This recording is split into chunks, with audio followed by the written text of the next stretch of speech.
புகழும் இறைவன் ஒருவனுக்கே சார்ந்ததாக இருக்குது. இறைவா, எங்களையும் எங்களது வம்சாவளிகளையும் நண்பர்களையும் சொந்தக்காரங்களையும் எங்களது தாய் தகப்பன் சகோதர சகோதரிகள் மனைவி மக்கள் எங்களது ஊர் மக்கள் மற்றும் எங்களது அனைத்து சொந்தங்களிலிருந்தும் நட்புகளிலிருந்தும் உள்ள பாவங்கள் எங்கள் அனைவரது பாவங்களையும் மன்னித்து அருள் புரிந்து இந்த கருணையை கொண்டு முகமது ஸல்லல்லாஹு அலைஹி வஸல்லம் அவர்களது துஆ பரக்கத்தை கொண்டு யா அல்லாஹ் எங்களையும் எங்களது நண்பர்களையும் உறவினர்களையும் நீ புரிந்து கொள்வாயாக. யா அல்லாஹ் எங்களிடம் இருந்து ஏற்பட்ட எங்களது குற்றங்கள் அனைத்தையும் மன்னித்தருள்வாயாக. எங்களை படைத்த இறைவனே, எங்களுக்கு நன்மைகளை தந்தருள்வாயாக. எங்களது பாவங்களை எங்களிடமிருந்து விலக்கி விடுவாயாக. இறைவனே, எங்களுக்கு உள்ள தண்டனைகளிலிருந்து எங்களை நீ பாதுகாத்தல் புரிந்து எங்களுக்கு நெருப்பிலிருந்தும் அதில் உள்ள கஷ்டங்களிலிருந்தும் அல்லாஹ் எங்களை ஆண்டவனே இறைவனை எங்களை பாதுகாத்தல் புரிந்து எங்களுக்கு சொர்க்கத்தை தந்தருள்வாயாக. இறைவா, எங்களது நட்புகளுக்கு சொர்க்கத்தை தந்துருவாயாக. இறைவா, எங்களது அனைத்து மக்களுக்கும் உள்ள பிரச்சனைகளிலிருந்து அவர்களையும் அவர்களது குடும்பத்தாரையும் நீ பாதுகாத்தருள்வாயாக. இறைவா, எங்களுக்கு நல்ல உணவையும் நல்ல உடல் ஆரோக்கியத்தையும் தெம்பையும் சக்தியும் பலனும் நல்ல எண்ணங்களையும் நல்ல செயலையும் நல்ல கூட்டத்திலும் எங்களையும் எங்களது வம்சாவளிகளையும் நீ இருக்க வைத்தருள் புரிவாயாக. இறைவா, எங்களது ஊர் மக்கள், எங்களது உறவினர்கள், எங்களது இந்தியாவோட மக்களது ஒற்றுமையையும் இறைவா எங்களது இறை அன்பையும் நீ ஏற்படுத்தி தந்தருள்வாயாக. இறைவா, எங்களுக்கு இருக்கக்கூடிய எங்களது வேற்றுமைகளிலிருந்து எங்களை நீ பாதுகாத்தல் புரிந்து ஒற்றுமையும் நட்பையும் சந்தோஷத்தையும் எங்களுக்கு என்றென்றும் நீ எங்களுக்கு திளைத்திருக்க நீ அருள் புரிவாயாக. இறைவா, எங்களது தேவைகளை நீ முழுமையாக பூர்த்தி செய்து தருவாயாக. இறைவா, எங்களுக்கு தேவைகளை நீ மிக எளிதான முறையில் நாங்கள் அடைவதற்கு நீ அருள்வாயாக. இறைவா, எங்களது தேவைகளை நாங்கள் மிக சுலபமாக நல்ல வழியில் நேர்மையான பாதையில் வெற்றி பாதையில் நாங்கள் அடைவதற்கு எங்களுக்கு கருணை புரிவாயாக, உதவி புரிவாயாக. யா அல்லாஹ், எங்களது நட்புகளுக்கு நீ வெற்றியும் உயர்வையும் தந்தருள்வாயாக. ربنا آتنا في الدنيا حسنة وفي الآخرة حسنة وقنا عذاب النار. صلى الله وسلم على خير خلق سيدنا مولانا محمد.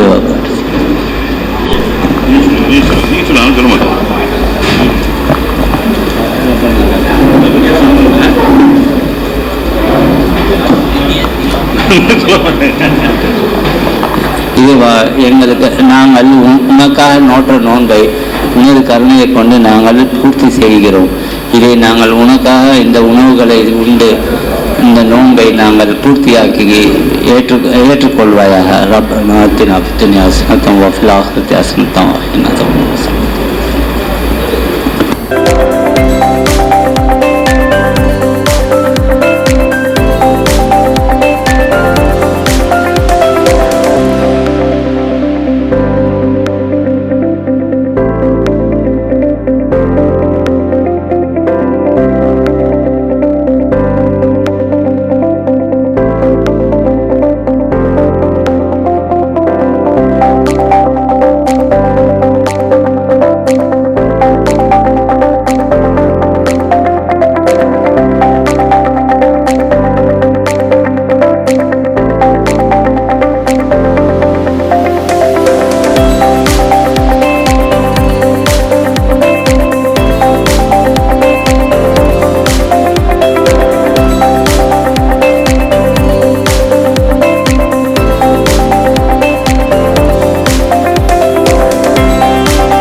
أكبر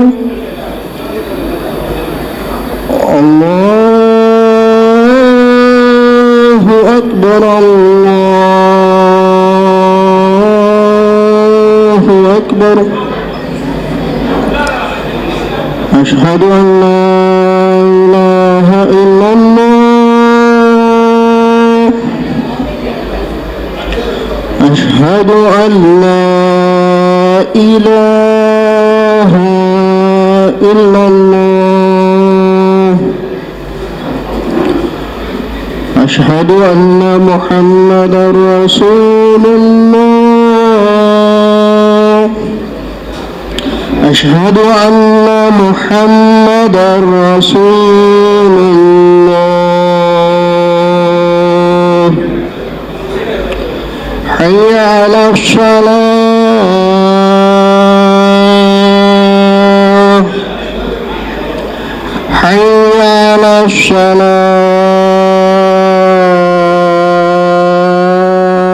الصلاة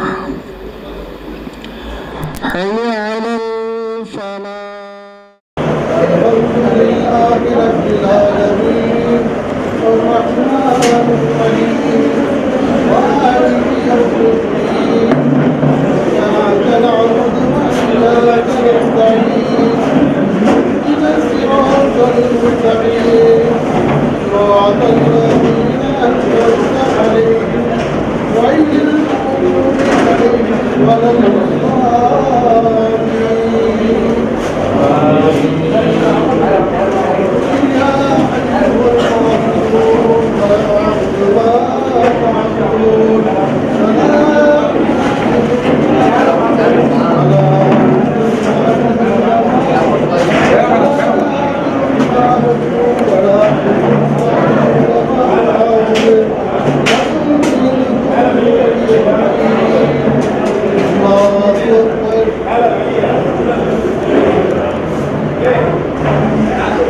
سمع الله لمن حمده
and do.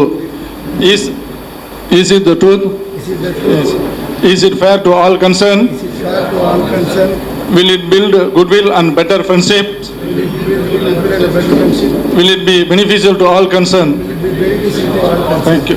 Thank you. Opening remarks and chief guest introduction by President Rotarian sir. Rotarian Vijayalan sir. நம்மளுடைய இந்த இஃப்தார் பார்ட்டிக்கு வந்திருக்க அனைத்து நண்பர்களையும் ஒரு பலத்த கரவொலியோடு நம்ம இந்த நேரத்தில் வரவேற்றலாம். Thanks for coming. ஸோ இந்த நிகழ்ச்சிக்கு தலைமை தாங்கி சிறப்பித்து தர வருகை தந்துள்ள எல்லா சான்றோர்களுக்கும் ஒரு பலத்த கரவொலியோடு நம்ம வரவேற்றலாம். எஸ்எஸ் ஃபோன் பேசிக்கிட்டே இருக்கார் பக்கத்தில்.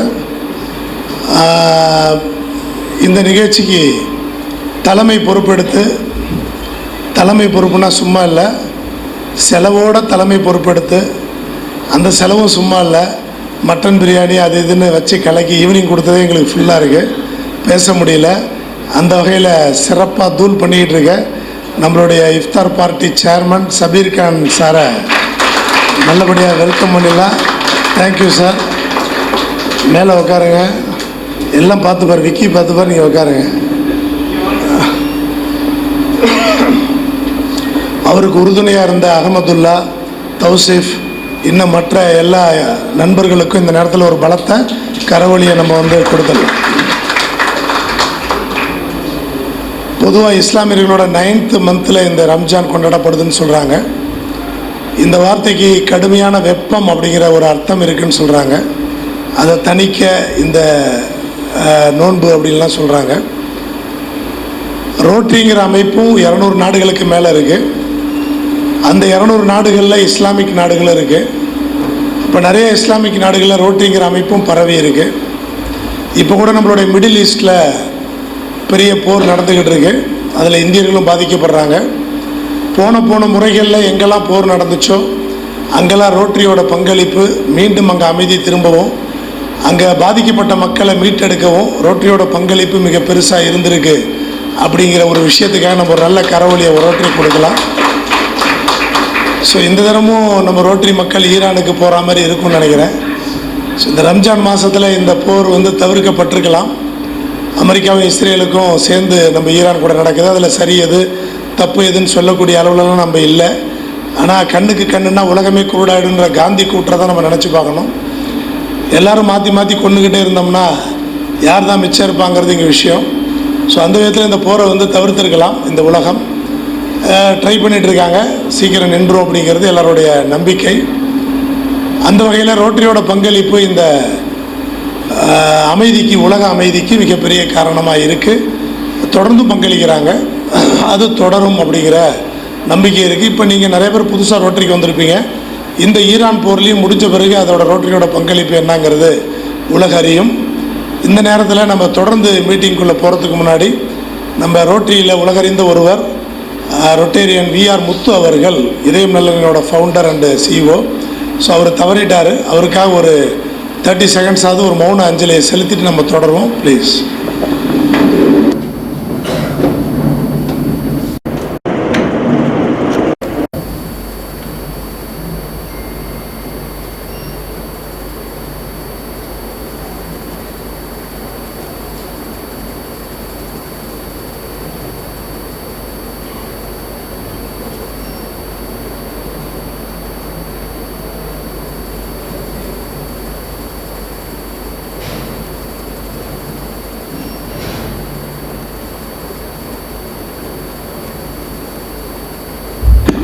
தேங்க்யூ.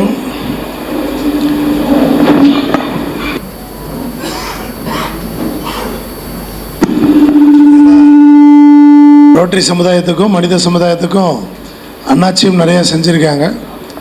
அந்த வகையில் நம்ம அவருக்கு நன்றி செலுத்த வேண்டிய கடமை நமக்கு இருக்குது.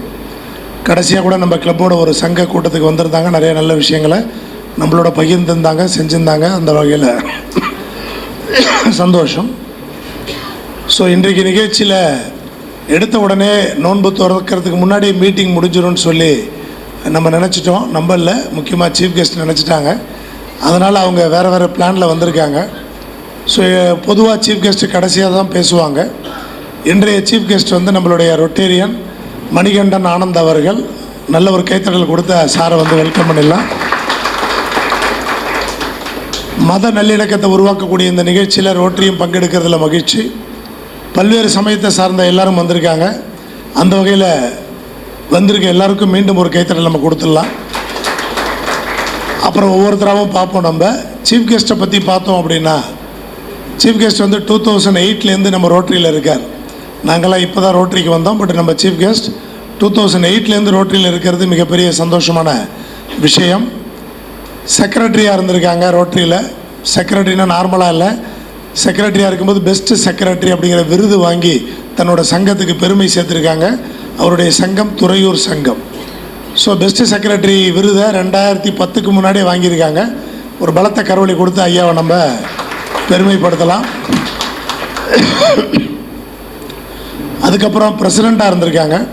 பிரசிடெண்ட்டாக இருக்கும்போது கிட்டத்தட்ட 15க்கும் மேற்பட்ட விருதுகளை தன்னோட சங்கத்துக்காக வாங்கி கொடுத்து, கிட்டத்தட்ட இருக்கிற எல்லா விருதுகளும் தன் சங்கத்துக்கு தான் அப்படிங்கிற அளவுக்கு எல்லா துறைகளையும் மிக சிறப்பாக பணியாற்றுறதுனால அந்த வருடத்திற்குரிய எல்லா விருதுகளும் ஐயாவுக்கு கிடச்சிருக்கு.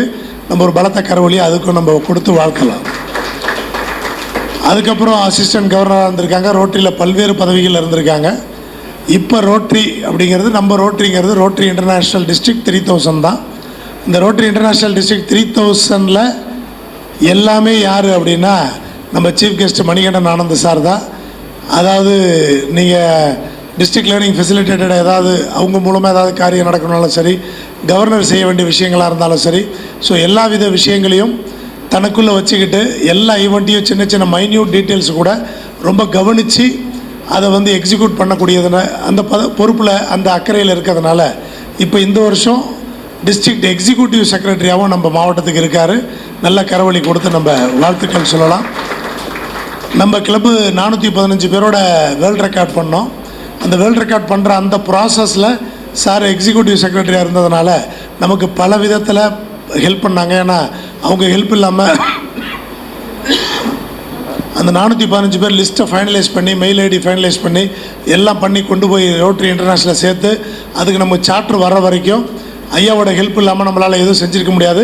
அந்த விதத்தில் நமது சங்கத்தின் சார்பாக ஐயாவுக்கு இந்த நேரத்தில் ஒரு மிகப்பெரிய நன்றிகளை சொல்லிக்கிறோம். நன்றி. அது அந்த சார்ட்டர் வர வரைக்கும் மட்டும் இல்லாமல் அதுக்கு ஒரு இன்ஸ்டலேஷன் ஒன்று நம்ம காலேஜ் கேம்பஸில் பெருசாக வச்சுருந்தோம். அந்த காலேஜ் கேம்பஸுக்கும் வந்து ரொம்ப நுணுக்கமான விஷயங்களை கவனித்து செஞ்சு அந்த ஃபங்க்ஷனை அவ்வளோ பெரிய ஃபங்க்ஷனை நம்ம 8 மணிக்கெலாம் முடித்தோம்.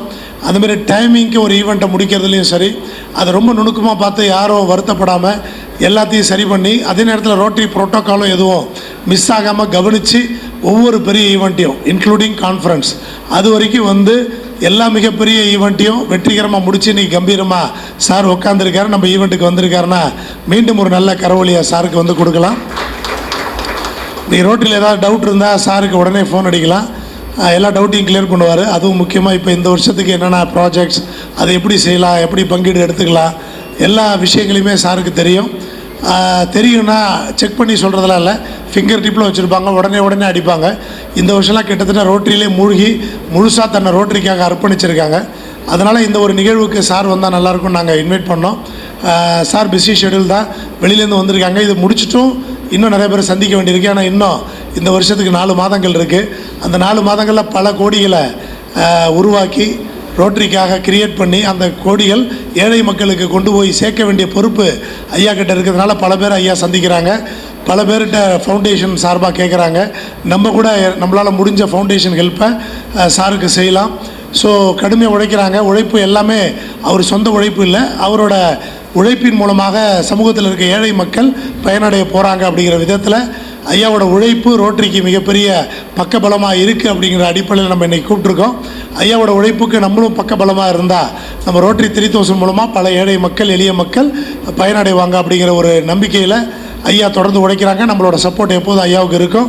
அந்த வகையில் ஐயாவோட டைட் ஷெடியூல்னால முதல்ல ஐயாவை பேச கூப்பிட்ருவோம். உங்களோட பலத்த கரவொலியோட ப்ளீஸ் சார்.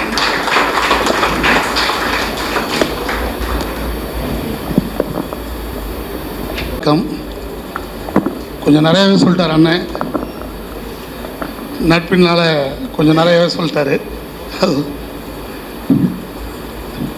இந்த ஒரு விழாவிற்கு என்னை அழைத்ததற்காக முதலில் சக்ஸஸ் ரோட்டரி சங்கத்திற்கும் தலைவர் விஜயாலயன் அவர்களுக்கும் எனது நன்றியினை தெரிவித்துக் கொள்கிறேன். முதல்ல என்னை கூப்பிட்டு டாக்டர் அழகப்பண்ணை கூப்பிட்டு அந்த மாரி இஃப்தார் நோன்பு தரப்புக்கு வந்துடுறீங்களா அப்படின்னாரு. என்னைக்கு வெள்ளிக்கிழமை சரி நான் சொல்லிடுறேண்ணா. ஏன்னா நெக்ஸ்ட் வீக் வந்து ஒரு ரோட்டரி ப்ரோக்ராம் வந்து ஆல் இண்டியா லெவல் ப்ரோக்ராம் ஒன்று கோயம்புத்தூரில் நடக்குது. அதோட ப்ராசஸில் எல்லோரும் இருந்தோம். சரி சொல்லிடுறேன் நான். அப்புறம் 1 மணி நேரம் கழிச்சு நான் கூப்பிடல, அவரே திருப்பி கூப்பிட்டாரு. சரி என்னால் தட்ட முடியல, ஏன்னா ஏற்கனவே விஜயநாயனை வந்து ஒரு 2-3 ஃபங்க்ஷன் கூப்பிட்டாரு, வர முடியல. சரி நான் வந்துடுறேண்ணா அப்படின்னு சொல்லிவிட்டு அப்புறமேட்டு அடுத்த நாள் பார்த்தேன் இன்விடேஷன் ஃபோட்டோலாம் அனுப்ப சொன்னார், அனுப்பிட்டேன். அதாவது இது எதுக்காக சொல்ல வரேன்னா, இதை ஒரு இஃப்தார் நோம்புனா யாராவது ஒருத்தரை கூப்பிட்டு முடிச்சுட்டு போயிருக்கலாம். அதை ஒரு மத நல்லிணக்கமான ஒரு விழாவாக நடத்தின எய்ம் பண்ணி அவர் போட்ட இன்விடேஷன் பார்த்தேன். என்னோடய ஃபோட்டோ பளிச்சுன்னு விபூதி குங்குமத்தோட நான் எப்பொழுதும் என்னோடய ட்ரேட்மார்க் வந்து விபூதி குங்குமத்தை வச்சுருப்பேன். அடுத்த நாள் பார்த்தேன் நம்ம ஹீரோ டாக்டர் சாரோட ஃபோட்டோ, அதே சிரிப்பு, அதே விபூதி குங்குமம். உண்மையிலே எனக்கு மனசுக்கு வந்து அவ்வளோ மகிழ்ச்சியாக இருந்துச்சு. இஃப்தார் நோன்பு, ஆனால் போடுற ஃபோட்டோஸ் பூரா விபூதி குங்குமத்தை அந்த ஆன்மீகத்தில். ஸோ எல்லாமே ஒரே ஆன்மீகம் தான் அப்படிங்கிறத நிரூபிக்கிற மாரி ஆன்மீகனா இஸ்லாமியர் தனி இல்லை, ஹிந்துஸ் தனி இல்லை, கிறிஸ்டின் தனி இல்லை, எல்லாத்துக்கும் ஆன்மீகிறது பொதுவானதை காட்டணுங்கிற மாதிரியே விஜயலன் சார் வந்து இதை ரெடி பண்ணிகிட்டு இருக்காரு அப்படிங்கிற சொல்லால் அவரோட செயலால் புரிஞ்சுக்கிட்டேன். ரோட்டரி வந்து ஜாதி, மத, இனம், மொழி கடந்த ஒரு அமைப்பு. சார் சொன்ன மாதிரி 200 நாட்டில் இருக்குது. நிறைய சேவை செய்கிறோம். இந்த ஜாதி இந்த மதம் பார்க்குறதில்ல, எல்லாத்துக்கும் பண்ணிகிட்ருக்கோம். ஆனால் இன்னும் இருக்கிற காலகட்ட சூழ்நிலையில், இன்றைக்கி போயிட்டுருக்க அரசியல் சூழ்நிலை, இந்தமாரி மத நல்லிணக்க நிகழ்ச்சிகள் நடத்த வேண்டிய சூழ்நிலைக்கு எல்லாருமே வந்துட்டோம். இன்றைக்கி ரோட்டரி அந்தமாரி நிலைமைக்கு வந்துடுச்சு. காரணம் என்னென்னா, எல்லோரும் நம்மளாம் ஒருத்தர் அண்ணன் தம்பிகள், மாமன் மச்சான் அப்படிங்கிறது நம்ம உலகத்துக்கு அடிக்கடி இப்போ வந்து ரிமைண்ட் பண்ணிக்கிட்டே இருக்க வேண்டிய சூழ்நிலை இருக்க வேண்டியதாக இருக்குது. ஸோ நான் அதை அடிக்கடி சொல்லுவேன். ஒருத்தர் எழுதின ஒரு இது படித்தேன். அந்த பாலையும் தண்ணியும் ஒப்பிட்டு ஒருத்தர் எழுதியிருந்தார். நீங்கள் கூட படிச்சிருப்பீங்க. பாலும் தண்ணியும் மட்டும் பார்த்தீங்கன்னா 2 கலந்துட்டாலும் அந்த பால், தண்ணியில் பாலை கலந்தாலும் சரி, பாலில் தண்ணியை கலந்தாலும் சரி, அந்த பாலோட நிறத்துக்கே மாறிடும். அதேமாரி பார்த்தீங்கன்னா அந்த பாலை கொதிக்க வைக்கல, அந்த தண்ணீர் மட்டும் நீராவியாக போகும். பால் நீராவி ஆகாது, அந்த தண்ணீர் மட்டும் தான் நீராவியாக போகும். அப்போ என்ன பண்ணுமா இந்த பால், ஐயோ அந்த நண்பன் நம்மளை விட்டு பிரிகிறானேன்னு இதுவும் அவரை தேடி மேலே வரும். அப்போ தான் அந்த பால் பொங்குதான். அந்த அந்த கவிஞன் எப்படி உண்மையாக எழுதியிருக்கான் பாருங்கள். அந்த பால் பொங்குறது வந்து அந்த நீராவியாக போகிற தண்ணீரை தேடி வருதான். அப்போ அது மேலே நம்ம வீட்டில் பால் பொங்கல ஒரு தண்ணி திரிப்போம் பார்த்துருக்கீங்களா, மறுபடியும் அந்த தண்ணியை தெரிஞ்சோன்னா அந்த பால் அடங்கிடும். ஸோ தன் நண்பன் மறுபடியும் உள்ளுக்கு உன்னோட சொல்லி சேர்ந்தோன்னே அந்த பால் வந்து அமைதியாகிடுதான். இதை வந்து நட்புக்கும் சொல்லலாம், கணவன் மனைவி உறவுக்கும் சொல்லலாம், அனைத்துக்குமே சொல்லலாம். இது வந்து ஒரு நான் சமீபத்தில் படித்தேன், 2 மணி நேரத்தில் அதை நான் சொல்லிட்டேன். ஏன்னா இது ரொம்ப பிடிச்சிருந்துச்சி எனக்கு, அதோட சேர்த்து இருக்குது. அதேமாதிரி பார்த்திங்கன்னா நம்ம வந்து தாய்க்கொடி உறவு, தொப்புள் கொடி உறவுங்கிறது அண்ணன் தம்பி மட்டும்தான் சொல்லுவாங்க. மாமன் மச்சனும் உண்டு, தாய் மாமனும் உண்டு. நம்ம ஹிந்துஸில் இன்னமும் சொல்லுவாங்க, குழந்தை வந்து கொடி தலை கழுத்தை சுற்றி பிறந்தா தாய் மாமனுக்கு நல்லதில்லை, மாமனை நல்ல நிலை பார்த்துருந்து குழந்தைய பார்க்க குழந்தைய நல்ல நிலை காஞ்சி பார்க்க சொல்லுவாங்க. அதுமாரி மாமன் உறவு. நம்ம அதுக்கு அடுத்தது பார்த்திங்கன்னா இஸ்லாமியர்களும் இந்துஸும் தான் அதிகமாக அந்த மாமா மாப்பிள்ளைன்னு கூப்பிட்டுக்குவோம். இது நிறைய இடத்துல இன்னமும் இருக்குது. பழைய ஆளுங்களும் பார்த்திங்கன்னா சரி, இப்பயும் சரி, அந்த மாமா மாப்பிள்ளைன்னு கூப்பிட்றது, மற்ற நமக்குள்ளே கூப்பிட்றது வேறு. ஆனால் அதிகமாக இந்த வார்த்தையை உபயோகப்படுத்துறது பார்த்திங்கன்னா முஸ்லீம்ஸு இந்துஸுக்குள்ளே இன்னமும் இருக்குது. அது வந்து ஒரு அருமையான உறவு. அந்த மாமன் உறவுங்கிறது ஒரு அருமையான உறவு. ஸோ இந்தமாரி ஒரு நிகழ்ச்சியில் அதாவது அந்த பக்கம் இருக்கிற பச்சையும் இந்த பக்கம் இருக்கிற காவியும், நம்ம 2 பேருக்கு நடுவில் இருக்கிற அந்த வெள்ளை மனது இணைதான் நம்ம இந்திய தேசிய கொடி வந்துருக்கு. அந்தமாரி ஸோ நம்ம ஒரு மத நல்லிணக்கம், நம்ம வந்து நம்ம அதுலேயும் நம்ம வந்து நம்ம அனைவரும் இந்தியர்கள், நாம் ஒரு தாய் மக்கள், தமிழர்கள் என்பது என்னென்னைக்கும் பறைசாற்றிக்கிட்டு தான் இருக்கோம். ஸோ இந்த விழாவிற்கு எனக்கு வாய்ப்பு கொடுத்தமைக்கு மீண்டும் ஒரு முறை விஜயலன் சாருக்கும் திருச்சி சக்ஸஸ் சங்கத்திற்கும் நன்றி தெரிவித்துக்கிறேன். நன்றி.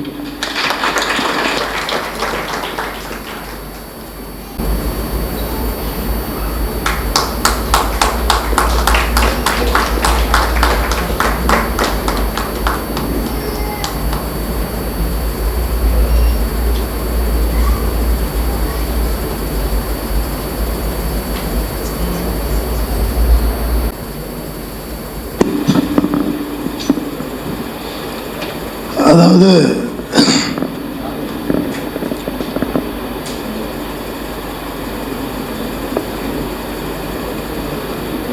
அக்பர் ஒரு தரம் அரசவையில் உட்காந்துருக்காரு, முகலாய மன்னர் அக்பர். அப்போ எல்லார்கிட்டேயும் ஒப்பீனியன் கேட்குறார். அவர்கிட்ட பீர்பால், தோடர்மால், மான்சிங் இப்படி பல முக்கியமான அமைச்சர்கள் இருந்தாங்க. அப்போ அவங்கள்ட்ட கேட்குறாரு, கடவுள் பெரியவனா நான் பெரியவனான்னு கேட்குறாரு.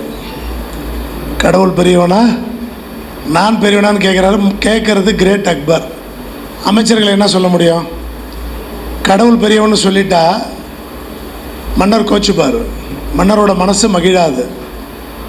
நீங்கள் தான் பெருசுன்னு சொல்லிட்டா, மன்னர் தான் பெரியவன்னு சொல்லிட்டா உண்மையை மறைச்சா மாதிரி ஆகிடும். ஏன்னா உண்மையானது கடவுள் தான் பெரியவன் அமைச்சர்களுக்கு தெரியும். இருந்தாலும் திடீர்னு ராஜா கேட்டுட்டாரு, என்ன பண்ணுறதுன்னு தெரியாமல் எல்லாம் முழிச்சுக்கிட்டு அவர் பலதரம் கேட்கும்போது பேசாமல் உட்காந்தாங்க. நமக்கு தெரியும் சின்ன வயசுலேருந்து பீர்பால்னு ஒரு ஃபேமஸான பிரில்லியண்ட்டான அமைச்சர். அவர் மட்டும் கொஞ்சம் தைரியமாக முன்னாடி வந்து, மன்னா உங்கள் கேள்விக்கு நான் பதில் சொல்கிறேன். என்ன பதில்? நீங்கள் தான் பெரிய ஆள். அக்பருக்கு மகிழ்ச்சி மனசுக்குள்ளே இருந்தாலும் கேட்குறாரு, எப்படி என்ன பெரிய ஆள்னு சொல்கிற, கடவுளை ஏன் பெரிய ஆள் இல்லைன்னு சொல்கிற அப்படின்னு பீர்பால்கிட்ட மன்னர் கேட்குறாரு, அக்பர் கேட்குறாரு. அப்போ வந்து பீர்பால் சொல்கிறாரு, இல்லை மன்னா, நீங்கள் வந்து உங்களுக்கு ஒருத்தனை பிடிக்கலன்னா, அக்பரை பார்த்து சொல்கிறாரு, அக்பர் உங்களுக்கு ஒருத்தரை பிடிக்கலன்னா நீங்கள் நாடு கடத்திடலாம், உங்கள் நாட்டிலேருந்து இன்னொரு நாட்டுக்கு அனுப்பிச்சிடலாம். ஆனால் இறைவனுக்கு ஒருத்தரை பிடிக்கலன்னா அவர் எங்கே நாடு கடத்துவார்? ஏன்னா எல்லா நாடும் அவருது தானே. அவர் எங்கேருந்து இன்னொரு நாடு கடத்துறது? உங்களுக்கு ஒரு நாடு தான் இருக்குது, பக்கத்து நாடு உங்களுது இல்லை. அப்போ நீங்கள் இன்னொரு நாட்டுக்கு நாடு கடத்திடலாம். ஆனால் இறைவனுக்கு எல்லா நாடும் சொந்த நாடுங்கிறதுனால அவர் எங்கே போய் நாடு கடத்துவார்? அப்போ உங்களால் பிடிக்காத ஒருத்தரை நாடு கடத்த முடியும், ஆனால் இறைவனால் பிடிக்காத ஒருத்தரை நாடு கடத்த முடியாது. அப்போ நீங்கள் தான் பெரிய ஆள் அப்படின்னு சொல்லி சொன்னாராம். அப்போ மன்னர் தன்னோட தப்பை புரிஞ்சுக்கிட்டு மன்னிப்பு கேட்டார்னு சொல்கிறாங்க. அப்போ மன்னரையும் மகிழ்விச்சா மாதிரி ஆயிடுச்சு, நீங்கள் தான் பெரிய ஆள்னு. ஆனால் சொல்லாமல் யாரையும் பெரிய ஆள்னு சொல்லியாச்சு, இறைவன் தான். இறைவனுக்கு உலகமே சொந்தம், உனக்கு ஒரு நாடு தான் சொந்தம்னு ஆயிடுச்சு. அப்போ இறைவன் அப்படின்னா யார் அப்படின்னா, இஸ்லாத்தில் இறைவன் அப்படின்னா அல்லாஹ். அல்லான்னா போன மீட்டிங்கில் தான் சார் சொல்லும்போது நான் கேட்டேன், அல்லான்னா இறைவன், அவ்வளோதான். அல்லான்னா இறைவன். இறைவன்னா யார்? படைப்பதால் அவன் பேர் இறைவன் நம்ம சினிமா பாட்டிலலாம் கேட்குறோம். அப்போ ஒரு உயிரை படைக்கிறதுனால, ஒரு உயிரை காப்பாற்றுறதுனால அவனை நம்ம இறைவன் சொல்கிறோம். அப்படின்னா இன்றைக்கி தமிழ்நாட்டில் பல இதய நோயாளிகளை, இன்க்ளூடிங் மீ, என்ன மாதிரி பல இதய நோயாளிகளை காப்பாற்றி உயிரோடு வச்சுருக்கிறதுனால நம்ம டாக்டர் என்எஸ்கேவும் இந்த இடத்துல இறைவன் தான் அப்படிங்கிறது நம்மளுடைய கருத்து. பலத்த கரவழி கொடுக்கலாம் நீங்கள். ஸோ திருச்சியில் ராணா ஹாஸ்பிட்டல் தெரியாதவங்க இருக்க முடியாது. நம்மளுடைய முன்னாள் அமைச்சர் நல்லுசாமி ஐயாவோட புதல்வன், அதேமாரி அமைச்சராகிறதுக்கும் நிறையா வாய்ப்புகள் நெருங்கி வருது. ஸோ ஒரு மருத்துவர் அமைச்சராக ஒரு வாய்ப்பு நமக்கு திருச்சிக்கு அமைஞ்சும் இருக்குது. அவரோட படிப்புலாம் டெக்னிக்கலாக போகிறது ஒரு பக்கம்னாலும், எது எப்படியோ அவர் எத்தனை உயிர்களை காப்பாற்றுறாரு, அவ்வளோதான் விஷயம். இன்றைக்கி ஒரு உயிருக்கு ஆபத்துன்னா ஐயா கிட்ட போகிறோம், ஐயா காப்பாற்றுறார். அப்படின்னா என்னை போன்ற பல பெரிய மனிதர்கள் ஐயாவுக்கு இன்றைக்கி நாங்கள் நன்றி கடனோடு இருக்கோம். இப்போ அந்த லிஸ்ட்டில் சபீர் கான் சாரும் சேர்ந்துருக்கார் போல் இருக்கு. அதனால் ஸோ ரொம்ப பெருமை மிக்க ஒரு மருத்துவர் இன்றைக்கி நம்ம கூட இருக்காங்க. இறைவனுக்கு சமமான மருத்துவர்கள் ஐயா மட்டும் இல்லை, எல்லா மருத்துவர்களுக்கும் அதுக்கு சமமானவர்கள் தான். அந்த வகையில் ஐயாவை இப்போ நம்மள்ட்ட சில வார்த்தைகள் இந்த மத நல்லிணக்க ஃபங்க்ஷனில் பேசுமாறு. குறள் எண் 1122. உடம்பெடு உயிரிடை என்ன மற்றென்ன மடந்தையெடு எம்மிடை நட்பு. நான் ஏன் இந்த குறளை சூஸ் பண்ணேன்னா, உடம்பெடு உயிரிடை என்ன மற்றென்ன மடந்தையெடு எம்மிடை நட்பு 1122 1122. உடம்பும் உயிரும் ஒன்று தான், மைண்டும் சோலும் ஒன்று தான். நம்மளை மீறி ஒரு சக்தி இருக்குன்னு தான் சொல்கிறோமே தவிர கடவுள் எல்லாம் ஒன்று தான் அப்படின்னு திருக்குறளை நம்ம நம்மளை மீறி ஒரு சக்தி இருக்குன்னு நினைக்கணுன்றது தான் இந்த குறளுடைய அர்த்தம். Respected President of this excellent Rotary success, respected dignitaries, respected coordinator of this iftar function, Mr. Shabir Khan, and my dear friends, it's a great privilege and honor to be a part of this excellent evening in this iftar party. என்னோட நண்பர் விஜயாலன் அவர்கள் சொல்லும்போது நான் உட்காந்து பேசிகிட்டு இருக்கும்போது, நீங்கள் அடுத்தது பேசிடுங்க அப்படின்னு சொல்லி சொன்னார். எவ்வளோ நேரம் பேசணுங்க அப்படின்னு கேட்டேன். 1/2 hour பேசுங்க அப்படின்னாரு. ஏங்க 1/2 hour எப்படிங்க, பிரியாணி ரெடியாக வெயிட் பண்ணிகிட்டு இருக்குன்றாங்க, 1/2 மணி நேரம் பேசினா எல்லோரும் எதிர்த்து நிறுத்துங்கன்றாங்க அப்படின்னு. 2 பாயிண்ட் தான் நான் பாயிண்ட்டு தான் நான் சொன்னேன். இதோ சொல்லலை, 2 பாயிண்ட் தான். 2 பாயிண்ட். ஒரு பாயிண்ட் நம்ம இஃப்தார் பார்ட்டியை பற்றி எல்லா மதங்களும் ஒன்று தான் அப்படின்றத பற்றி ஒரு சில 2 நிமிஷம். அதே மாதிரி ஒரு இருதய சிகிச்சை நிபுணராக வந்து ஒரு கார்டியாலஜிஸ்ட் டாக்டர் செந்தில்குமார் வந்திருக்காரு அப்படின்றப்ப ஹார்ட்டை பற்றி 2 நிமிஷம், 2 minutes, 4 minutes, 1 minute அதை ஸ்டார்ட் பண்ணுறதுக்கு முன்னாடி விஜயானன் அவர்களை பற்றி, என்னோட நண்பரை பற்றி நான் சொல்லிடுறேன். என்னோட இன்ட்ரோ கொடுத்தாரு. அதாவது ஒரு டாஸ்க் எடுக்கணும்னா அங்கே சக்ஸஸ்ன்னு போட்டிருக்காரு. Success is sweet but secret of it is sweat. அந்த ஸ்வெட்டுக்கு classical example mister Vijayalan. Numbers வச்சு தான் நான் பேச போகிறேன் இந்த அடுத்த 5 நிமிஷம். நம்பர்ஸ் 7க்கு அப்புறம் 8 தான் வரும். ஆனால் சக்ஸஸ் 8 வார்த்தை, 7 லெட்டர் வார்த்தை, ஹார்ட் ஒர்க் 8. ஸோ சக்ஸஸ்க்கு அப்புறம் ஹார்ட் ஒர்க், அதை திருப்பி போட்ட நம்ம விஜயாலன் அவர்களுக்கு சக்ஸஸை உருவாக்குறதுக்கு அவர் ஹார்ட் ஒர்க் எவ்வளோ பின்னாடி பண்ணியிருக்காருன்றது உங்களுக்கு எல்லாம் தெரியும், எல்லாத்துக்கும் தெரியும். அவ்வளோ ஒரு வேர்ல்டு ரெக்கார்ட் பண்ணுற அளவுக்கு பண்ணியிருக்காரு. ஸோ என்னோட நட்பு கிடைச்சதுக்கு அவர் மூலமாக, அதாவது கார்டியாலஜிஸ்ட் பேஷண்ட்ன்றது தனி, என்னோட நட்பு அவருக்கு, நானும் அவரும் நண்பர்களாக இருக்கிறதுக்கு உண்மையிலே இட்ஸ் எ கிஃப்டட் அண்ட் பிளஸ்டுங்க. ஸோ இப்போ டைமிங் ஸ்டார்ட்ஸ் ஃப்ரம் நவ். 2 நிமிஷம் 4 நிமிஷம் சொன்னேன். ஃபர்ஸ்ட் பாயிண்ட் வந்து நம்ம இஃப்தார் பார்ட்டியை பற்றி நான் வந்து சொல்லணும்னு சொன்னால், என்னோட ஸ்கூல் டைம்ல இருந்து எனக்கு பக்கத்தில் உட்காந்துருக்கிற என்னோட பெஸ்ட் ஃப்ரெண்ட் வந்து முகமது அஸ்லாம், டாக்டர் பஷீர் அவங்க சன்னு, டாக்டர் ஷமீம், டாக்டர் பஷீர்னு பீமநகரில் இருக்காங்க. அவங்க பையன் வந்து அஸ்லாம் வந்து எனக்கு ரொம்ப க்ளோஸ் ஃப்ரெண்ட். பக்கத்தில் கேம்பியனில் என் கூட உட்காந்துருப்பார். என்னோட காலேஜில் என்னோட ரூம்மேட் வந்து திருச்சி தான், முகமது ஜரூக். ஸோ ஜரூக்கும் நானும் காலேஜில் ரூம்மேட்னா அந்த அளவுக்கு க்ளோஸ். 3வது நான் வந்து MBBS முடிச்சுட்டு MDக்கு என்ட்ரன்ஸ் படிக்கும்போது என் கூட சேர்ந்து படித்தவர் வந்து முத்தலீஃப். அவ்வளோ க்ளோஸ். முத்தலீஃப் நானும் வந்து சேர்ந்து தான் நைட்டு 2 மணி வரைக்கும் படிப்போம். காலையில் 6 மணிக்கு முத்தலீஃப் தான் என்னை எழுப்பி விடுவோம். அப்படி 4வது ஸ்டேஜில் நான் எனக்கு கேரியர் ஸ்டார்ட் பண்ணும்போது எனக்கு ஃபஸ்ட்டு அசிஸ்டண்ட்டாக வந்து ட்வின்ஸ், 2 பேர் ட்வின்ஸ், அஷ்ரஃப் அசர். 2 பேரும் இப்போ வந்து ஒருத்தர் சர்ஜன், ஒருத்தர் மெடிசன். ஸோ 2 பேரும் எனக்கு அசிஸ்டண்ட்டாக இருந்தாங்க. ஃபஸ்ட்டு அசிஸ்டண்ட் வந்து அஷ்ரஃபும் அசரும் என்கிட்ட. ஷபீர் அவர்களுக்கு தெரியும். அதே மாதிரி எனக்கு டெய்லி எங்கள் ஹாஸ்பிட்டலில் ஸ்கேன் பண்ணி என் கூட டெய்லி ரிப்போர்ட் பண்ணுறவர் டாக்டர் சிதிக். டெய்லி ஸ்கேன் பண்ணிவிட்டு டெய்லி டாக்டர் சிதிக்கிட்ட பேசுவோம். என்னோட ஒய்ஃபோட க்ளோஸ் ஃப்ரெண்டு வந்து 2 பேர், ஃபர்சானா, சலீமா. 2 பேரும் வந்து டெய்லி, அதாவது ஃபர்சானாட்ட பேசாமல் இருக்கவே மாட்டாங்க. ஷபீர் கான் அவர்கள் நட்பு, நானும் ஷபீர் கான் அவர்கள், இப்போ நான் ஃப்ரெண்ட்ஸை பற்றி பேசும்போது ஷபீர் கான் அவர்கள் எங்கள் நட்பு எப்படி ஸ்டார்ட் ஆனுச்சு அப்படின்றதுக்கு ஒரு ரியல் லைஃப் சினாரியோ சொல்கிறேன். எனக்கும் நான் மிஸ்டர் ஷபீர் கான் அவர்களும் டோட்டலாக அறிமுகமே இல்லை. ஒரு 15 வருஷத்துக்கு முன்னாடி திடீர்னு ஒருத்தர் வரார், ஒரு ஹார்ட் அட்டாக் பேஷண்ட்டை கூட்டிகிட்டு வரார். அவர் வந்து மிஸ்டர் ஷபீர் கான் தான். அவரும் ஒருத்தர் வரார், இன்னொருத்தரை கூப்பிட்டுக்கிட்டு, சார் ஒரு அர்ஜென்ட்டாக ஒரு ஹார்ட் அட்டாக் பேஷண்ட் வந்திருக்காங்க, கேஷுவாலிட்டிக்கு போனால் அந்த ஹார்ட் அட்டாக் பேஷண்ட் கூட என்னோட நண்பர் வந்து ஷபீர் கான் நிற்கிறாரு. எங்கள் நட்பு அது மூலமாக தான், இந்த நான் சொல்ல போகிற இன்சிடெண்ட் மூலமாக தான் எங்கள் நட்பு ஸ்டார்ட் ஆனுச்சு. நான் வந்து இது மாதிரி பேஷண்ட்டுக்கிட்ட ஹிஸ்ட்ரியெல்லாம் கேட்டு 1.5 மணி நேரமாக செஸ்ட் பெயின் இருக்குது, ஹார்ட் அட்டாக் வந்திருக்கு அப்படின்னு அவர்கிட்ட எக்ஸ்பிளைன் பண்ணிகிட்டு இருக்கேன். யார்? ஷபீர் கான் அவர்கள்ட்ட. நீங்கள் நம்ம ட்ரீட்மெண்ட் இமீடியட்டாக ஸ்டார்ட் பண்ணோம், நீங்கள் எப்படிங்க பேஷண்ட்டுக்கு ரிலேட்டிவ் அப்படின்னு கேட்டேன். இல்லை சார், எனக்கும் அவருக்கும் சம்மந்தம் இல்லை சார். அவர் திடீர்னு ரோட்டில் வந்து செஸ்ட் பெயின்னு சொல்லி ரொம்ப துடிச்சிக்கிட்டு இருந்தார் சார். நான் என்னோடய வண்டியில் தூக்கிட்டு உடனே உங்கள் ஹாஸ்பிட்டல் கூப்பிட்டு வந்தேன்னாரு.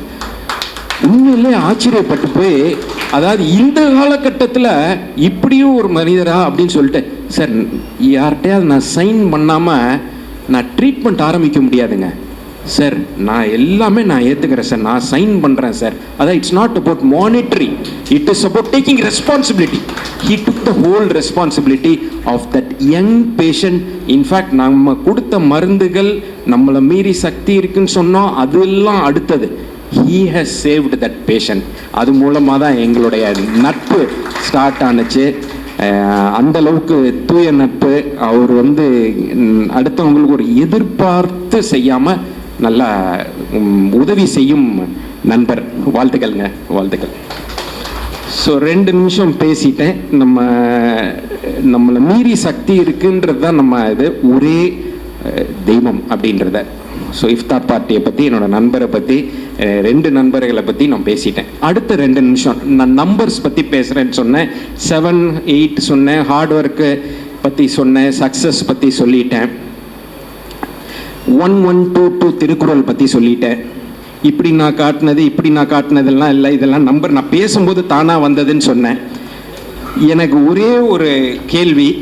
நான் இந்த சில்வர் காயின் இங்கே தான், இதை நான் கொடுக்கறதுக்கோசரமே எடுத்துகிட்டு வந்தேன். இப்போ ட்ரெண்டிங்கான, நான் மேலே உட்காந்துருக்கிறவர் கண்டிப்பாக சொல்லிடுவார். நான் கேட்க போகிற கொஸ்டின் விஜயலான் சாருக்கு இல்லை, கண்டிப்பாக சொல்லிடுவார். ஏன்னா நம்ம இதயம்ங்கிறது நான் அட் அ டைம் ஒரு பேஷண்ட் தான் நான் பார்க்குறேன். அவர் கையில் எத்தனை இருதயம் இருக்குன்னு அடுத்தது வரேன். நான் இதை க்ளூ கொடுத்துருவேன். அப்போ நான் அடுத்தது அவர் கையில் எத்தனை இதயம் இருக்குங்கிறது அடுத்த இந்த கொஸ்டினை கேட்டு வரேன். இப்போ ட்ரெண்டிங்கான நம்பர் என்னங்க? ட்ரெண்டிங்கான நம்பர் இன்னைக்கு தேதியில் ட்ரெண்டிங்கான நம்பர் 7. வேறங்க? கலக்கிட்டீங்க. யாருங்க? 234, 234. வாங்க, 234.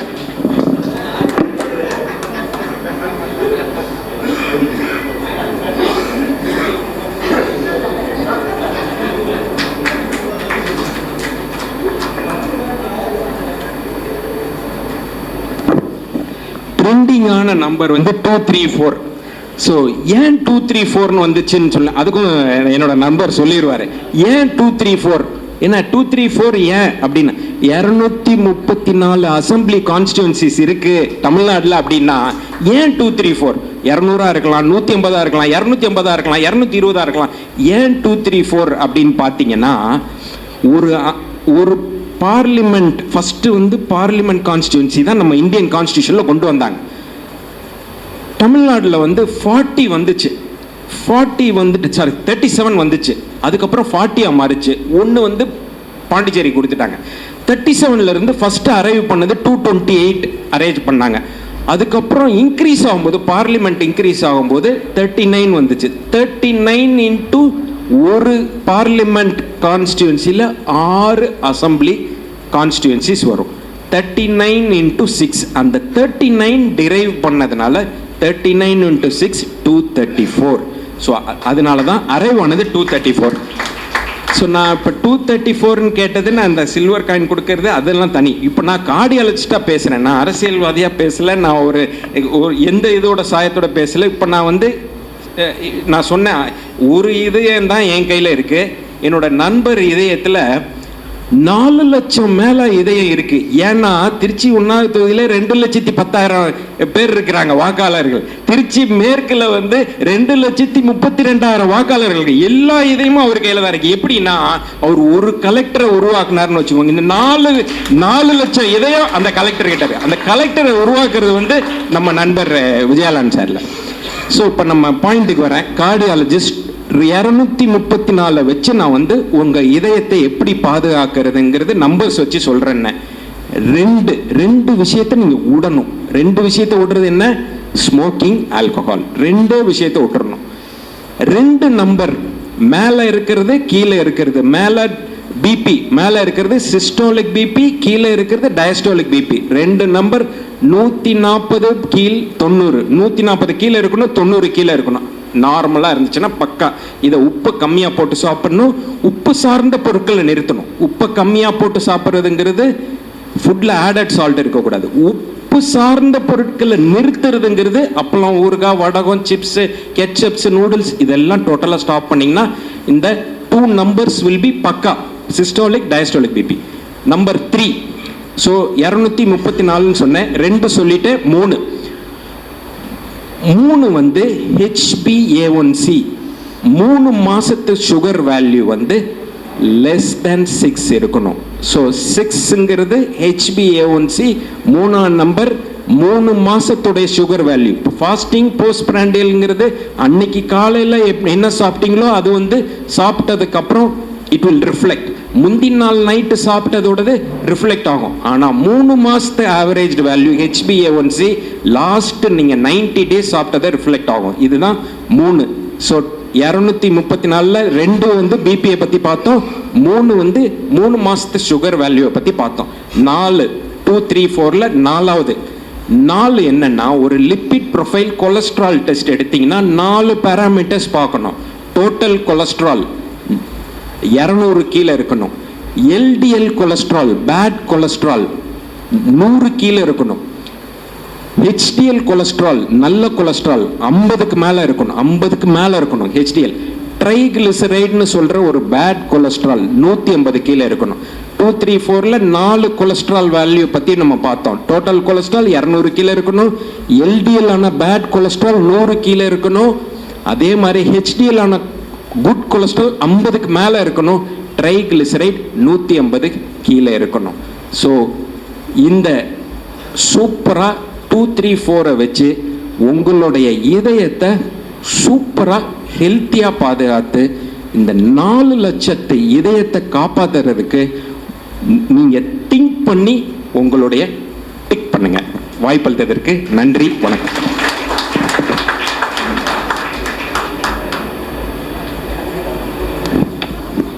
நல்ல ஒரு கிளாப்ஸ் கொடுத்தல. ஏன்னா சாரோட அப்பாயின்மெண்ட் கிடைக்கிறது, நீ ராணா ஹாஸ்பிட்டல் போய் அப்பாயின்மெண்ட்டுனா 1 மாதம் 2 மாதம் கழித்து தான் கிடைக்கும். ஸோ அந்த வகையில் சாரோட டைட் ஷெட்யூல் இங்கே வந்ததுக்கு ரொம்ப நன்றிகள். இப்போ சாருக்கு நம்ம நீங்கள் ஓட்டு போடுறீங்களோ நாங்கள் ஓட்டு போட்டுருவோம்.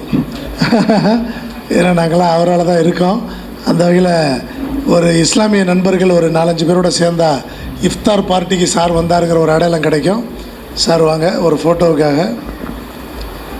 வேறு வாங்க சேட்டு வாங்க.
அதாவது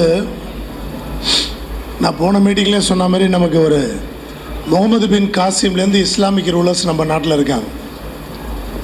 அதுக்கப்புறம் ரொம்ப ஸ்பெசிஃபிக்காக சொன்னால் நம்ம எம்ஆர் சிட்ஸ் மோகன் கூட பார்க்குறதுக்கு அக்பர் மாரி இருக்கார், ஆனால் எந்திரிக்கிறாரு.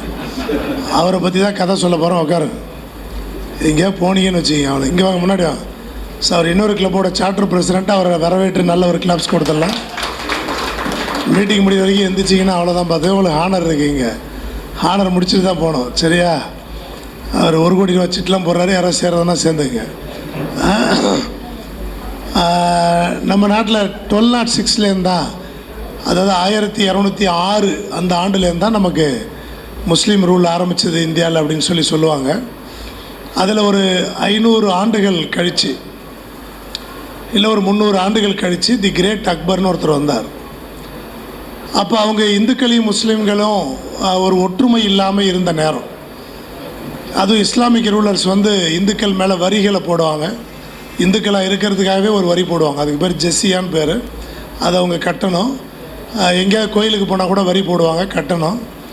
ஆனால் செலின் மேடம் எங்கே மாணிக்கவாசகம் சார் தரணியெல்லாம் நீங்கள் மிஸ் பண்ணுறோம். ரொம்ப வந்துட்டு போயிட்டாங்களா? Very good. ஸோ அப்படி வந்து ரொம்ப பிரச்சனைகள், இந்துக்களுக்கும் முஸ்லீம்களுக்கும் ரொம்ப பிரச்சனைகள் இருந்துக்கிட்டு இருந்த ஒரு காலகட்டம் அது. அப்போ அக்பர் ஒரு நாள் யானை அடக்கிற பயிற்சி செஞ்சிட்ருக்கார். ஒரு யானையிலேருந்து இன்னொரு யானைக்கு தாவுவார், இப்படி தாவுவார், அப்படி தாவுவார். யானைகளை அடக்கி கண்ட்ரோல் கொண்டு வருவார். யானைகள் அடக்கிறது அவருக்கு ஒரு ஹாபி, பொழுதுபோக்கு அக்பருக்கு. அப்போ ஒரு நாள் யானை அடக்கும்போது ராஜபுத்திர மன்னர்கள்லாம் வந்து பார்த்தாங்க அவரை. ராஜபுத்திரர்கள்லாம் இந்து மன்னர்கள்.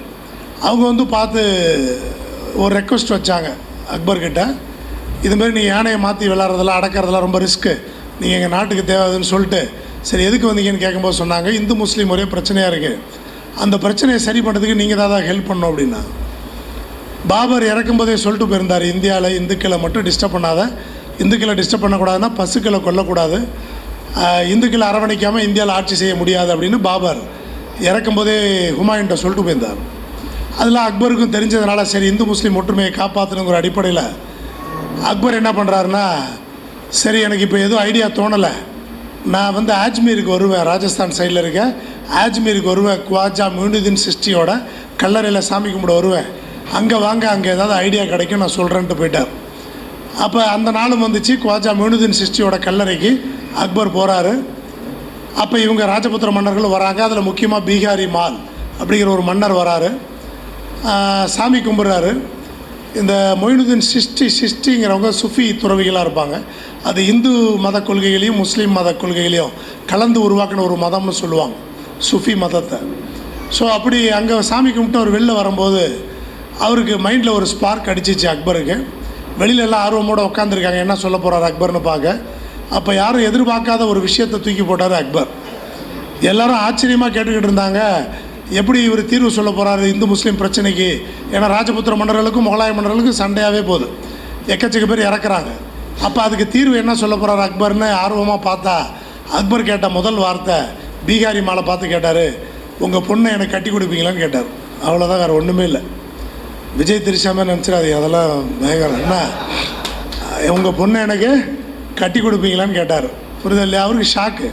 இவங்க ஆர்த்தோடாக்ஸ் ஹிந்துஸ், இவர் ஆர்த்தோடாக்ஸ் இஸ்லாம், அது சன்னி பிரிவை சேர்ந்தவங்க. எப்படி சார் இது மேட்ச் ஆகும், எப்படி கல்யாணம் ஒரு தீர்வுன்றீங்கன்னொன்னே, இல்லை எனக்கு மொய்னுதீன் சிஷ்டி கல்லறையில் அவரே வந்து சொன்ன மாதிரி இருந்துச்சு, இதை தவிர சண்டை போட்டுக்கிட்டு நம்ம சாகிறதுல எந்த அர்த்தமும் இல்லை, திருமணம் மட்டும்தான் இங்கே ஒரே தீர்வாக இருக்க முடியும், நான் உங்கள் பொண்ணு எப்படி இருப்பாங்க கூட எனக்கு தெரியாது, எங்கள் மதத்துலேயும் ஒத்துக்க மாட்டாங்க, ஆனால் எனக்கு தோன்ற ஐடியாவை இங்கே சொல்கிறேன், நீங்கள் ஓகே சொல்கிறீங்களான்னு கேட்டார் பீகாரி மால்கிட்ட. என்னால் எப்படி சொல்ல முடியும், எங்கள் பெண்கள் ஒத்துக்கணும், அதுக்கு நான் கேட்டுட்டு சொல்கிறேன் அப்படின்ட்டு பீகாரி மால் போகிறாரு. பின்னாடியே அக்பரும் போகிறார். போனால் கூடாரம் போட்டு தங்குறாங்க. இந்த பக்கம் பீகாரி மால் கூடாரம், இந்த பக்கம் அக்பர் கூடாரம். பீகாரி மால் உள்ளே போய் கேட்குறாரு அவரோட பொண்ணுக்கிட்ட, அந்த பொண்ணு பேர் தான் ஜோதாபாய். ஜோதாபாய்கிட்ட போய் கேட்குறாரு, இதுமாரி அக்பர் உன்னை கல்யாணம் பண்ணிக்கணும்னு சொல்கிறாரு, என்ன சொல்கிற, எப்படி அவங்க முஸ்லீம் நம்ம ஹிந்து எப்படி கல்யாணம் பண்ண முடியும், அதெல்லாம் வாய்ப்பே இல்லை, நான் பண்ண முடியாது, நம்மளாம் அப்படி இப்படி. இல்லைம்மா அவர் பெரிய சக்கரவர்த்தி, நம்ம இல்லைனாலும் நம்மளை அடிச்சிடுவார், அவர் கொன்றுவார், எப்படி இருந்தாலும் சண்டை வரும், நம்ம கல்யாணம் இல்லைன்னா கூட அவங்க அடிச்சிடுவாங்க, அது அவங்க நல்ல ஒரு ஐடியா சொல்கிறாங்க, நம்ம ஃபாலோ பண்ணால் நல்லது. அப்போ ரொம்ப ஆர்கியூமெண்ட்டுக்கு பிறகு ஜோதாபாய் சொல்கிறாங்க, நான் இப்போ சில கண்டிஷன் போகிறேன், அதுக்கு அக்பர் ஒத்துக்கிட்டாருன்னா ஓகே, சரி கண்டிஷனை சொல்லு, உங்கள்கிட்ட சொல்ல முடியாது, நான் அக்பர்கிட்ட தான் சொல்லுவேன், உங்கள்கிட்ட சொன்னால் நீங்கள் மாற்றி சொல்லிவிடுங்க, அக்பரை வர சொல்லுங்கள் சொல்கிறேன். அவர் பெரிய சக்கரவர்த்தி, அவரை போய் எப்படி கூப்பிட்றது, இவர் தயங்கி போய் கூப்பிட்டு அக்பர் நேராக உள்ளே வந்துட்டார். கூடாரத்துக்குள்ளே நின்னாச்சு, நடுவில் ஸ்க்ரீனு, ஜோதாபாய் அந்த பக்கம், இந்த பக்கம் அக்பர், சவுண்டு மட்டும் தான் கேட்கும், முகம் தெரியாது. அப்போ ஜோதாபாய் சொல்கிறாங்க, என்ன உங்கள் கண்டிஷனை சொல்லுங்க அப்படின்னு. அப்போ ஜோதாபாயோட முதல் கண்டிஷன், என்ன முஸ்லீமாக மாற சொல்லக்கூடாது. அவர் அமைதியாக பதிலே சொல்லாமல் கேட்குறாரு. அடுத்த கண்டிஷன் கேட்குறாரு, நான் தொடர்ந்து கிருஷ்ணனை வழிபடுவேன்றாங்க. ஓகே சொல்கிறார், அதான் அமைதியாக இருக்கார், ஒன்றும் சொல்லலை. உங்களோட அந்த புறத்தில் நான் கிருஷ்ணன் கோயில் ஒன்று கட்டிக்கணும், அதுக்குரிய சடங்குகள் நான் செய்யணும், அதுக்கெல்லாம் ஓகேன்னா நான் கல்யாணத்துக்கு ஒத்துக்கிறேன் அப்படின்ற மாதிரி சொல்கிறாங்க. ஒரு முஸ்லீம் சக்கரவர்த்திகிட்ட, இஸ்லாமிய சக்கரவர்த்திகிட்ட போய் ஒரு சாதாரண ராஜபுத்திர இளவரசி உள்ள கண்டிஷன் போட முடியுமானா அப்போ இருந்து சூழ்நிலைக்கு முடியாது. ஆனால் ஜோதாபாய் ரொம்ப தைரியமாக கண்டிஷன் போட்டாங்க. அக்பர் அதுக்கு பதிலே சொல்லலை, வெளியில் வந்தார் கூடாரத்தை விட்டு. எல்லாம் ஊரே கூடி நிற்கிது, ஆச்சரியமாக அக்பர் என்ன சொல்ல போகிறாருன்னு. அக்பர் கோவமாக மூஞ்சி வச்சுக்கிட்டு உருன்னு நின்றுக்கிட்டு இருந்தார் கொஞ்சம் நேரம். எல்லாருக்கும் இதேமே வெடிச்சிடும் போல் இருக்குது, முக்கியமாக பீகாரி மாலுக்கு.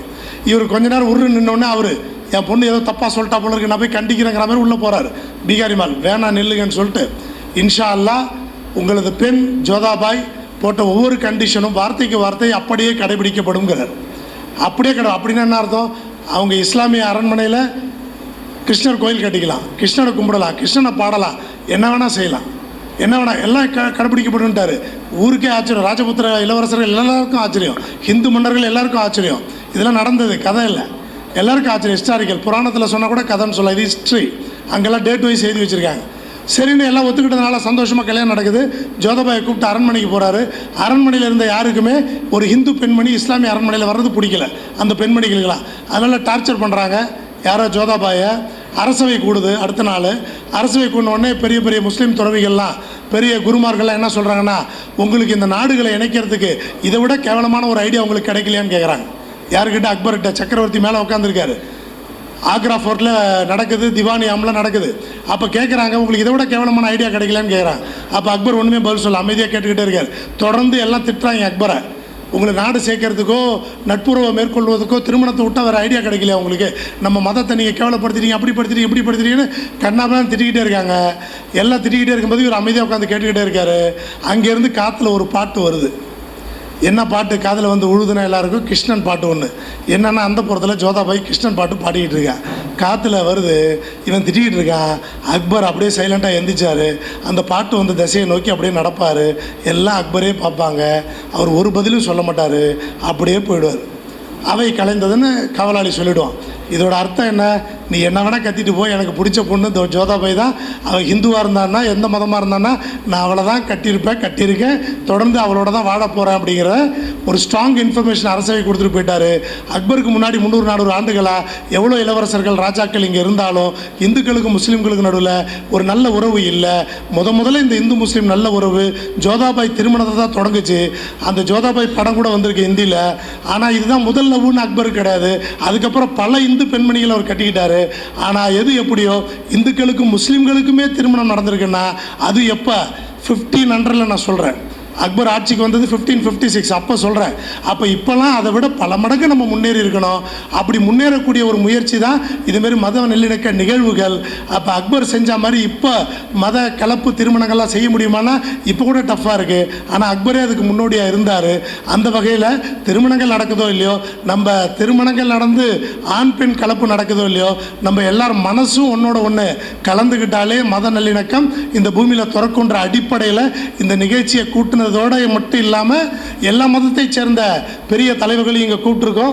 அந்த வகையில் ஒரு மத நல்லிணக்கத்தை வலியுறுத்தி பேச பிரதர் மணிமாறன் அவர்கள் தி 10th of ஜியான்லேருந்து வந்திருக்காங்க. ஐயா சில கருத்துக்களை நம்ம முன்னாடி பதிவு செய்வாங்க. உங்களுடைய பலத்த கரவொலியோட ப்ளீஸ்.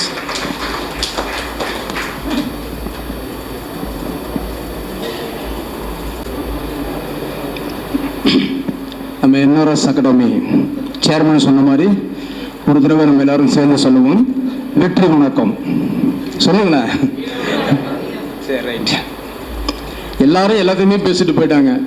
கடைசியில் நம்மள்ட்ட மைக்கை கொடுத்து என்ன பேச போகிறோன்றது தெரியாமல். சரி, பரவாயில்ல, பேசுவோம்.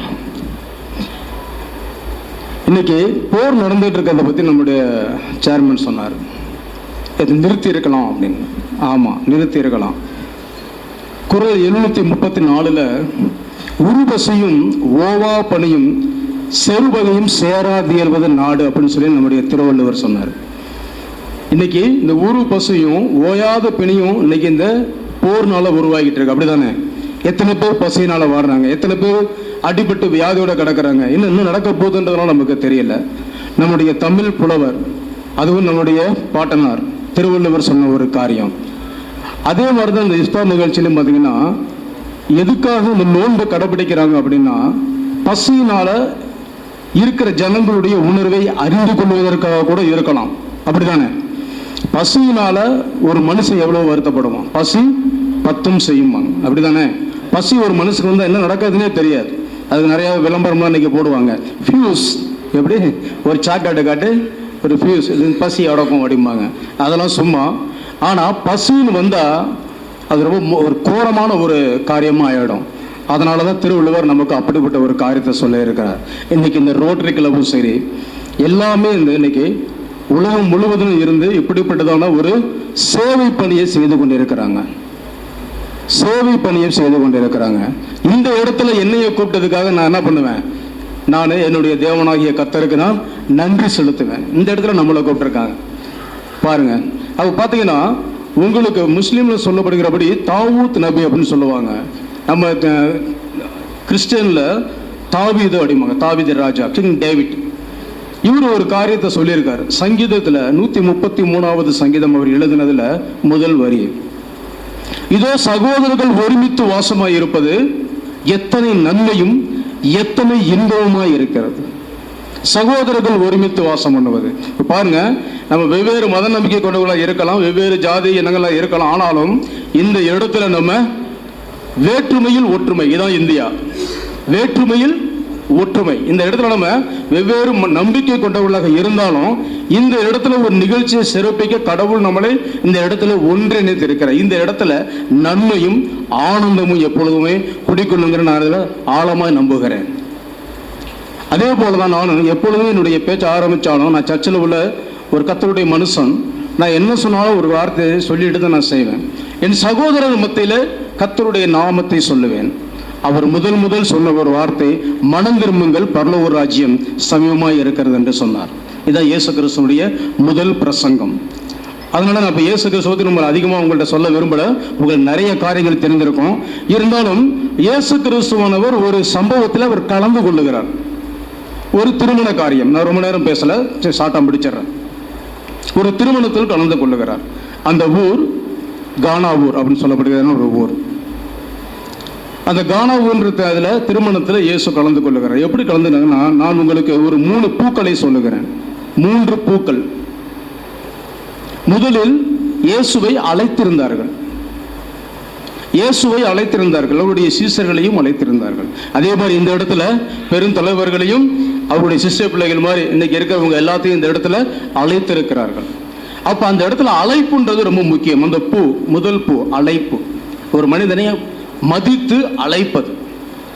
அழைத்த பின்பு அங்கே நடக்கிறதுனாக்க ஒரு சின்ன குறைவு ஏற்படுகிறது திருமணத்தில். இங்கே நம்ம ஊரில் எப்படி இந்த சாம்பார் ரசம்லாம் குறைஞ்சா என்ன ஆகும், அது மாதிரி அங்கே ரசத்தில், திராட்சை ரசத்தில் ஒரு குறைவு வருகிறது. எல்லாரும் போய் அவரை பார்க்குறாங்க. பார்க்கும் பொழுது அவர் ஒன்றுமே சொல்லலை.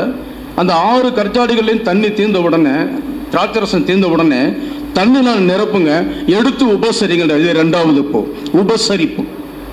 உபசரிப்பு. இந்த இஃப்தார் நிகழ்ச்சியில் சகோதரர்களாக சேர்ந்து எல்லாரையும் அழகாக உபசரித்தாங்க. ஒரு அருமையான ஒரு உபசரிப்பு நிகழ்ச்சி. எனக்கு என்ன பண்ணுறதுன்னு தெரியல. அருமையான சகோதரன் சார் நீங்கள் சாப்பிட்லாம் அப்படின்னார். எனக்கு தெரியாமல் உட்காந்து என்ன பண்ணிட்டு இருந்தாங்கன்னு தெரியாது. அங்கே ஒருத்தர் கிரீன் ஷர்ட் போட்டு உட்காந்துருக்கு. அவர் என்ன சொன்னார்னாக்கா, இல்லை நீங்கள் சாப்பிடலாம் அப்படின்னு சொன்னா. அப்படி அப்போ தான் நான் எடுத்து சாப்பிட்டேன். அது வரைக்கும் என்ன பண்ணுறதுன்னு தெரியாமல் நான் உட்காந்துருந்தேன். இதுதான் உண்மை.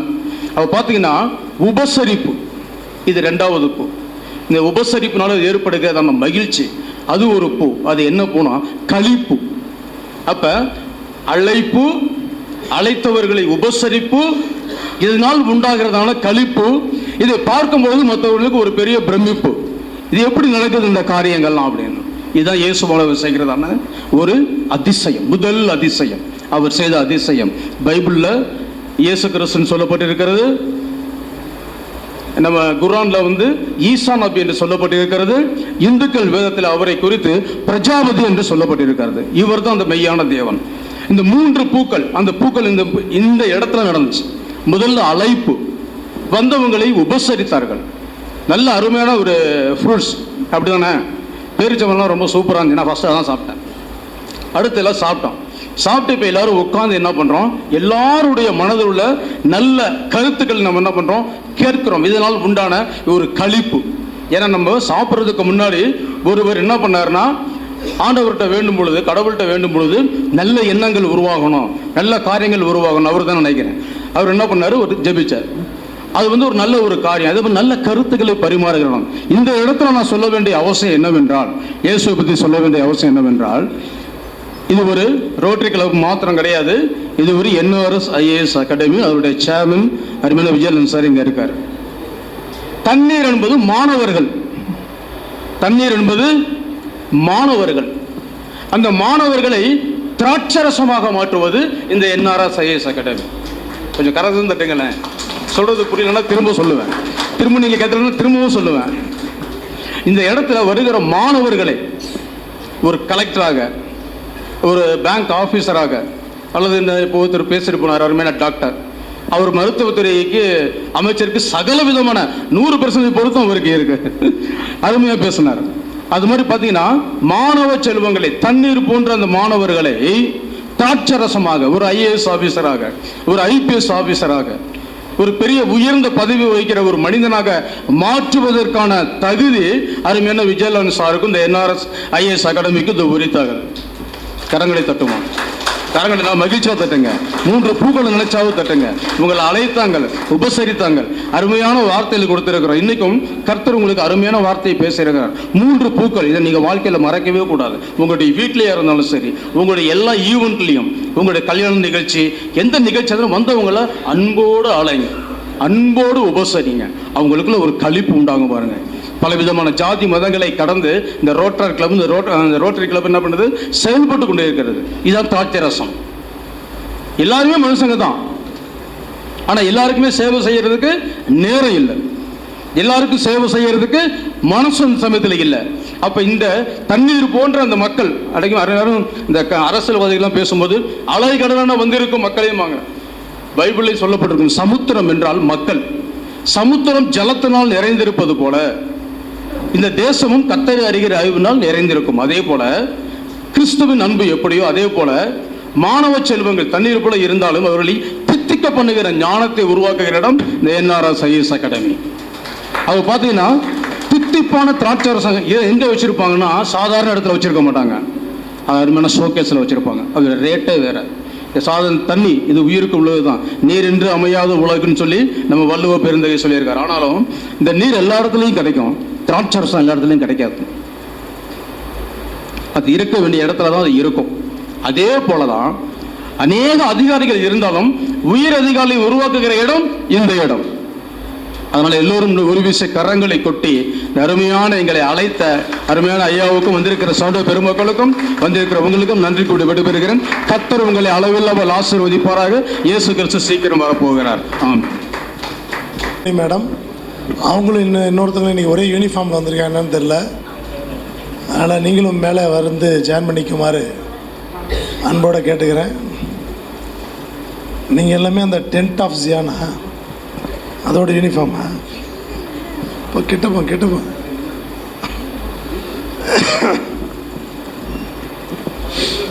அருள்மணி மேடத்தை பேச சொல்லலாம், பட் நாளைக்கு தான் மீட்டிங் முடியும். அதனால் நான் இன்னைக்கு கொஞ்சம்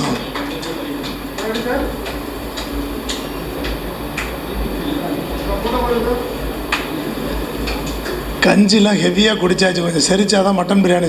இந்தியாவின் ஸ்பான் எதை சொல்லுவாங்க தெரியுமா? இந்தியாவின் ஸ்பா அப்படின்னு குற்றாலத்தை சொல்லுவோம். நம்ம எல்லாம் குற்றாலம் போக போகிறோம், நம்ம ஆர்சியோட ஏற்பாட்டில். அதை பற்றி சார் சொல்லுவாங்க.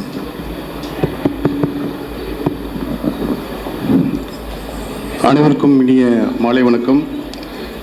திருச்சிராப்பள்ளி சக்சஸ் ரோட்டரி சங்கத்துடைய இப்தார் நோன்பு திறப்பு நிகழ்வானது மிகச்சிறப்பாக நடைபெற்று வருகின்றது.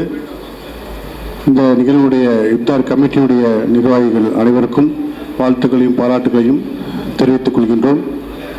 ரோட்டரி அமைப்பிலே இது போன்ற நிகழ்வுகள் தற்போது எல்லா இடங்களிலும் சிறப்பாக நடைபெற்று வருகின்றது. எங்கள் மாவட்ட ஆளுநர் ரோட்டரியின் கார்த்திக் அவர்களுடைய ஆண்டிலே எல்லா ரோட்டரியுடைய அமைதி நல்லெண்ணங்களை உருவாக்குவதற்கான இந்த வழிமுறையில் இந்த இப்தார் நோன்பு திறப்பு நிகழ்வு மூலமாக மக்கள் அனைவருக்கும் சென்றடையும் என்பதிலே மிகுந்த மகிழ்ச்சி அடைகின்றோம். நமது சக்சஸ் ரோட்டரி சங்கத்துடைய நண்பர்களுக்காக நமது ரீஜனல் மெம்பர்ஷிப் கோஆர்டினேட்டர் குற்றாலத்திலே 3212 ரோட்டரி மாவட்டம் என்பது விருதுநகர் மாவட்டம், கன்னியாகுமரி, திருநெல்வேலி மாவட்டத்துடைய ஆளுநர் கே ராஜகோபாலன் அவர்கள் நமது சக்சஸ் ரோட்டரி சங்கத்திற்காக ஒரு சிறப்பு கூட்டம் ஏற்பாடு செய்யப்பட்டுள்ளது. ஒரு சுற்றுலாவாக சனிக்கிழமை நாளை இரவு நமது குற்றால நிகழ்வுக்கான வழிகாட்டுதலை நமது நடராஜ சுந்தரம் அவர்கள் வாட்ஸ்அப் குரூப்பில் எல்லாத்துக்கும் ஷேர் பண்ணியிருப்பாங்க. ஸோ வர விருப்பம் உள்ளவங்க அந்த குற்றாலம் நிகழ்வில் கலந்துக்கிட்டு, சீசன் கிடையாது, ஆனால் நட்புறவோடு அங்கே இருக்கக்கூடிய நண்பர்களை சந்திக்கிற வாய்ப்பு, அதை எல்லோரும் பயன்படுத்தணும்னு கேட்டுக்கிறோம். அதற்கான அந்த ஷெட்யூல் எல்லாமே நம்ம வாட்ஸ்அப் குரூப்பில் ஒரு நடராஜ சுந்தரம் அவங்க ஷேர் பண்ணுவாங்க. ஸோ எல்லோரும் அவசியம் கலந்துக்கணும்னு கேட்டுக்கொள்கின்றேன். தேங்க்யூ.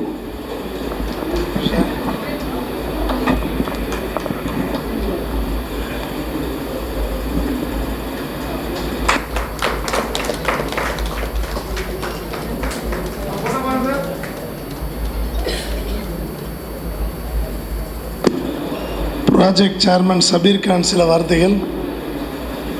சும்மா அவங்கள நல்லா இருக்குன்ட்டு போவாங்க. Good evening friends.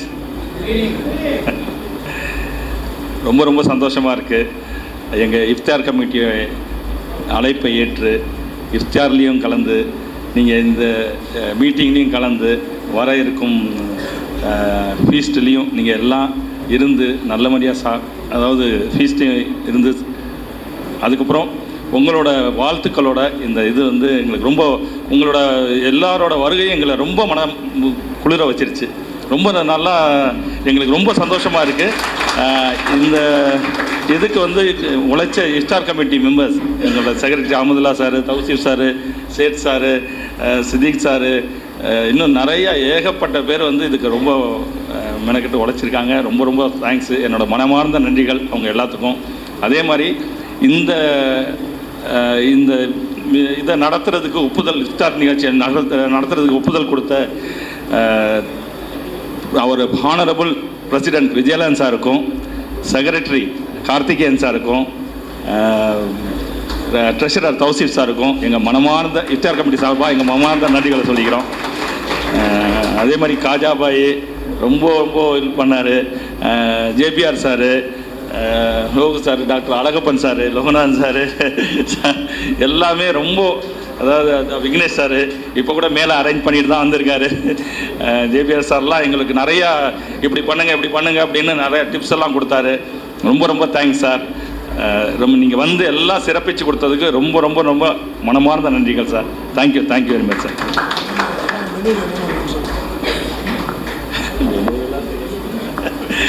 சார் இப்போ வந்து வெஜிடேரியன் தனியாக அரேஞ்ச் பண்ணியிருக்கோம். வெஜிடேரியன் கீழேயே இருக்குது. அதே மாதிரி நான்வெஜ்ஜில் மட்டன் பிரியாணி, மெனு சொல்கிறாரு, செட்டிநாடு சிக்கனு, ரைத்தா, அதுக்கப்புறம் வந்து எலும்பு தால்ச்சா, ஃபீர்னி, அதுக்கு அடுத்தது எல்லாம் சாப்பிட்டு முடித்த பிறகு ஜல்ஜீரா, மனசு குளிர்ந்து வயிறு குளிர்ந்து போகிற மாதிரி ஜல்ஜீரா, இது மாதிரி இதெல்லாம் கொஞ்சம் அரேஞ்ச் பண்ணியிருக்கோம். இருந்து எல்லாம் நீங்கள் இருந்து சாப்பிட்டு போகும்போது தான் நாங்கள் ரொம்ப சந்தோஷப்படுவோம். ஸோ தயவுசெய்து இருந்து எல்லாம் சாப்பிட்டுட்டு போகணும். Thank you very much. Thank you sir. எங்கள் கார்த்திகேயன் சார் மணப்பாறையிலேருந்து வந்து கார்த்திகேயன் சார் ரொம்ப ரொம்ப தேங்க்ஸ்.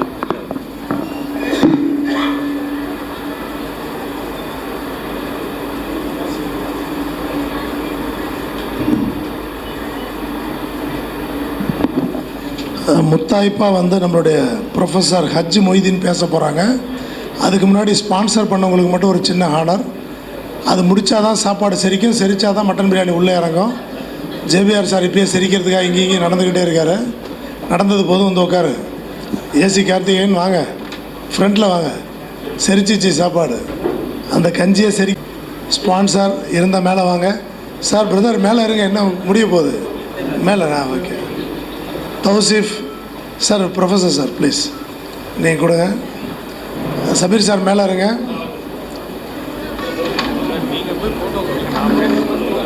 லேட் பண்ணிட்டீங்களா? Fakhruddin sir, twin covers Fakhruddin sir. Twin cars Rotarian Fakhruddin sir.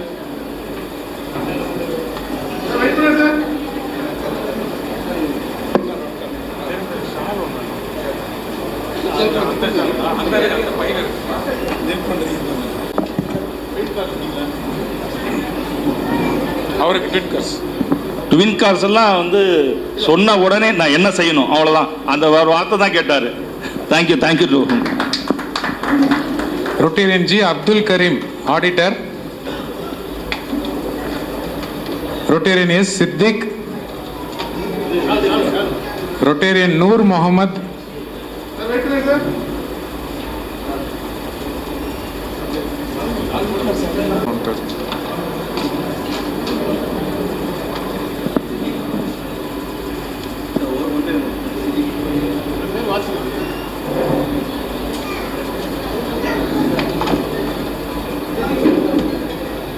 Abdul Kareem, Rotarian Abdul Kareem.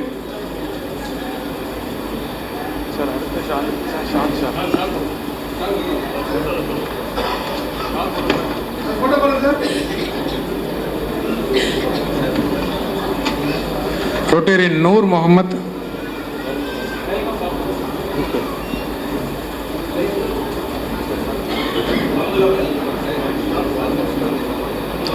Rotarian Mohammed Abdur Rafu.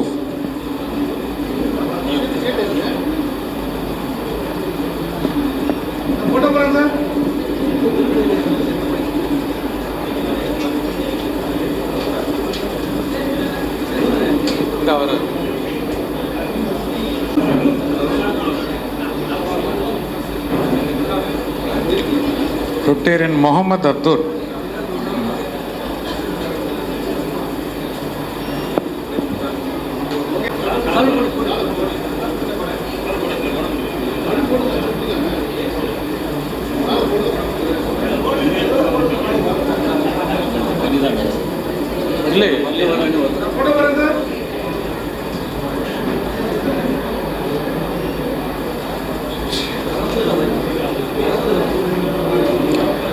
Rotarian Ahmadullah. Rotarian K. Muhammad Tausif.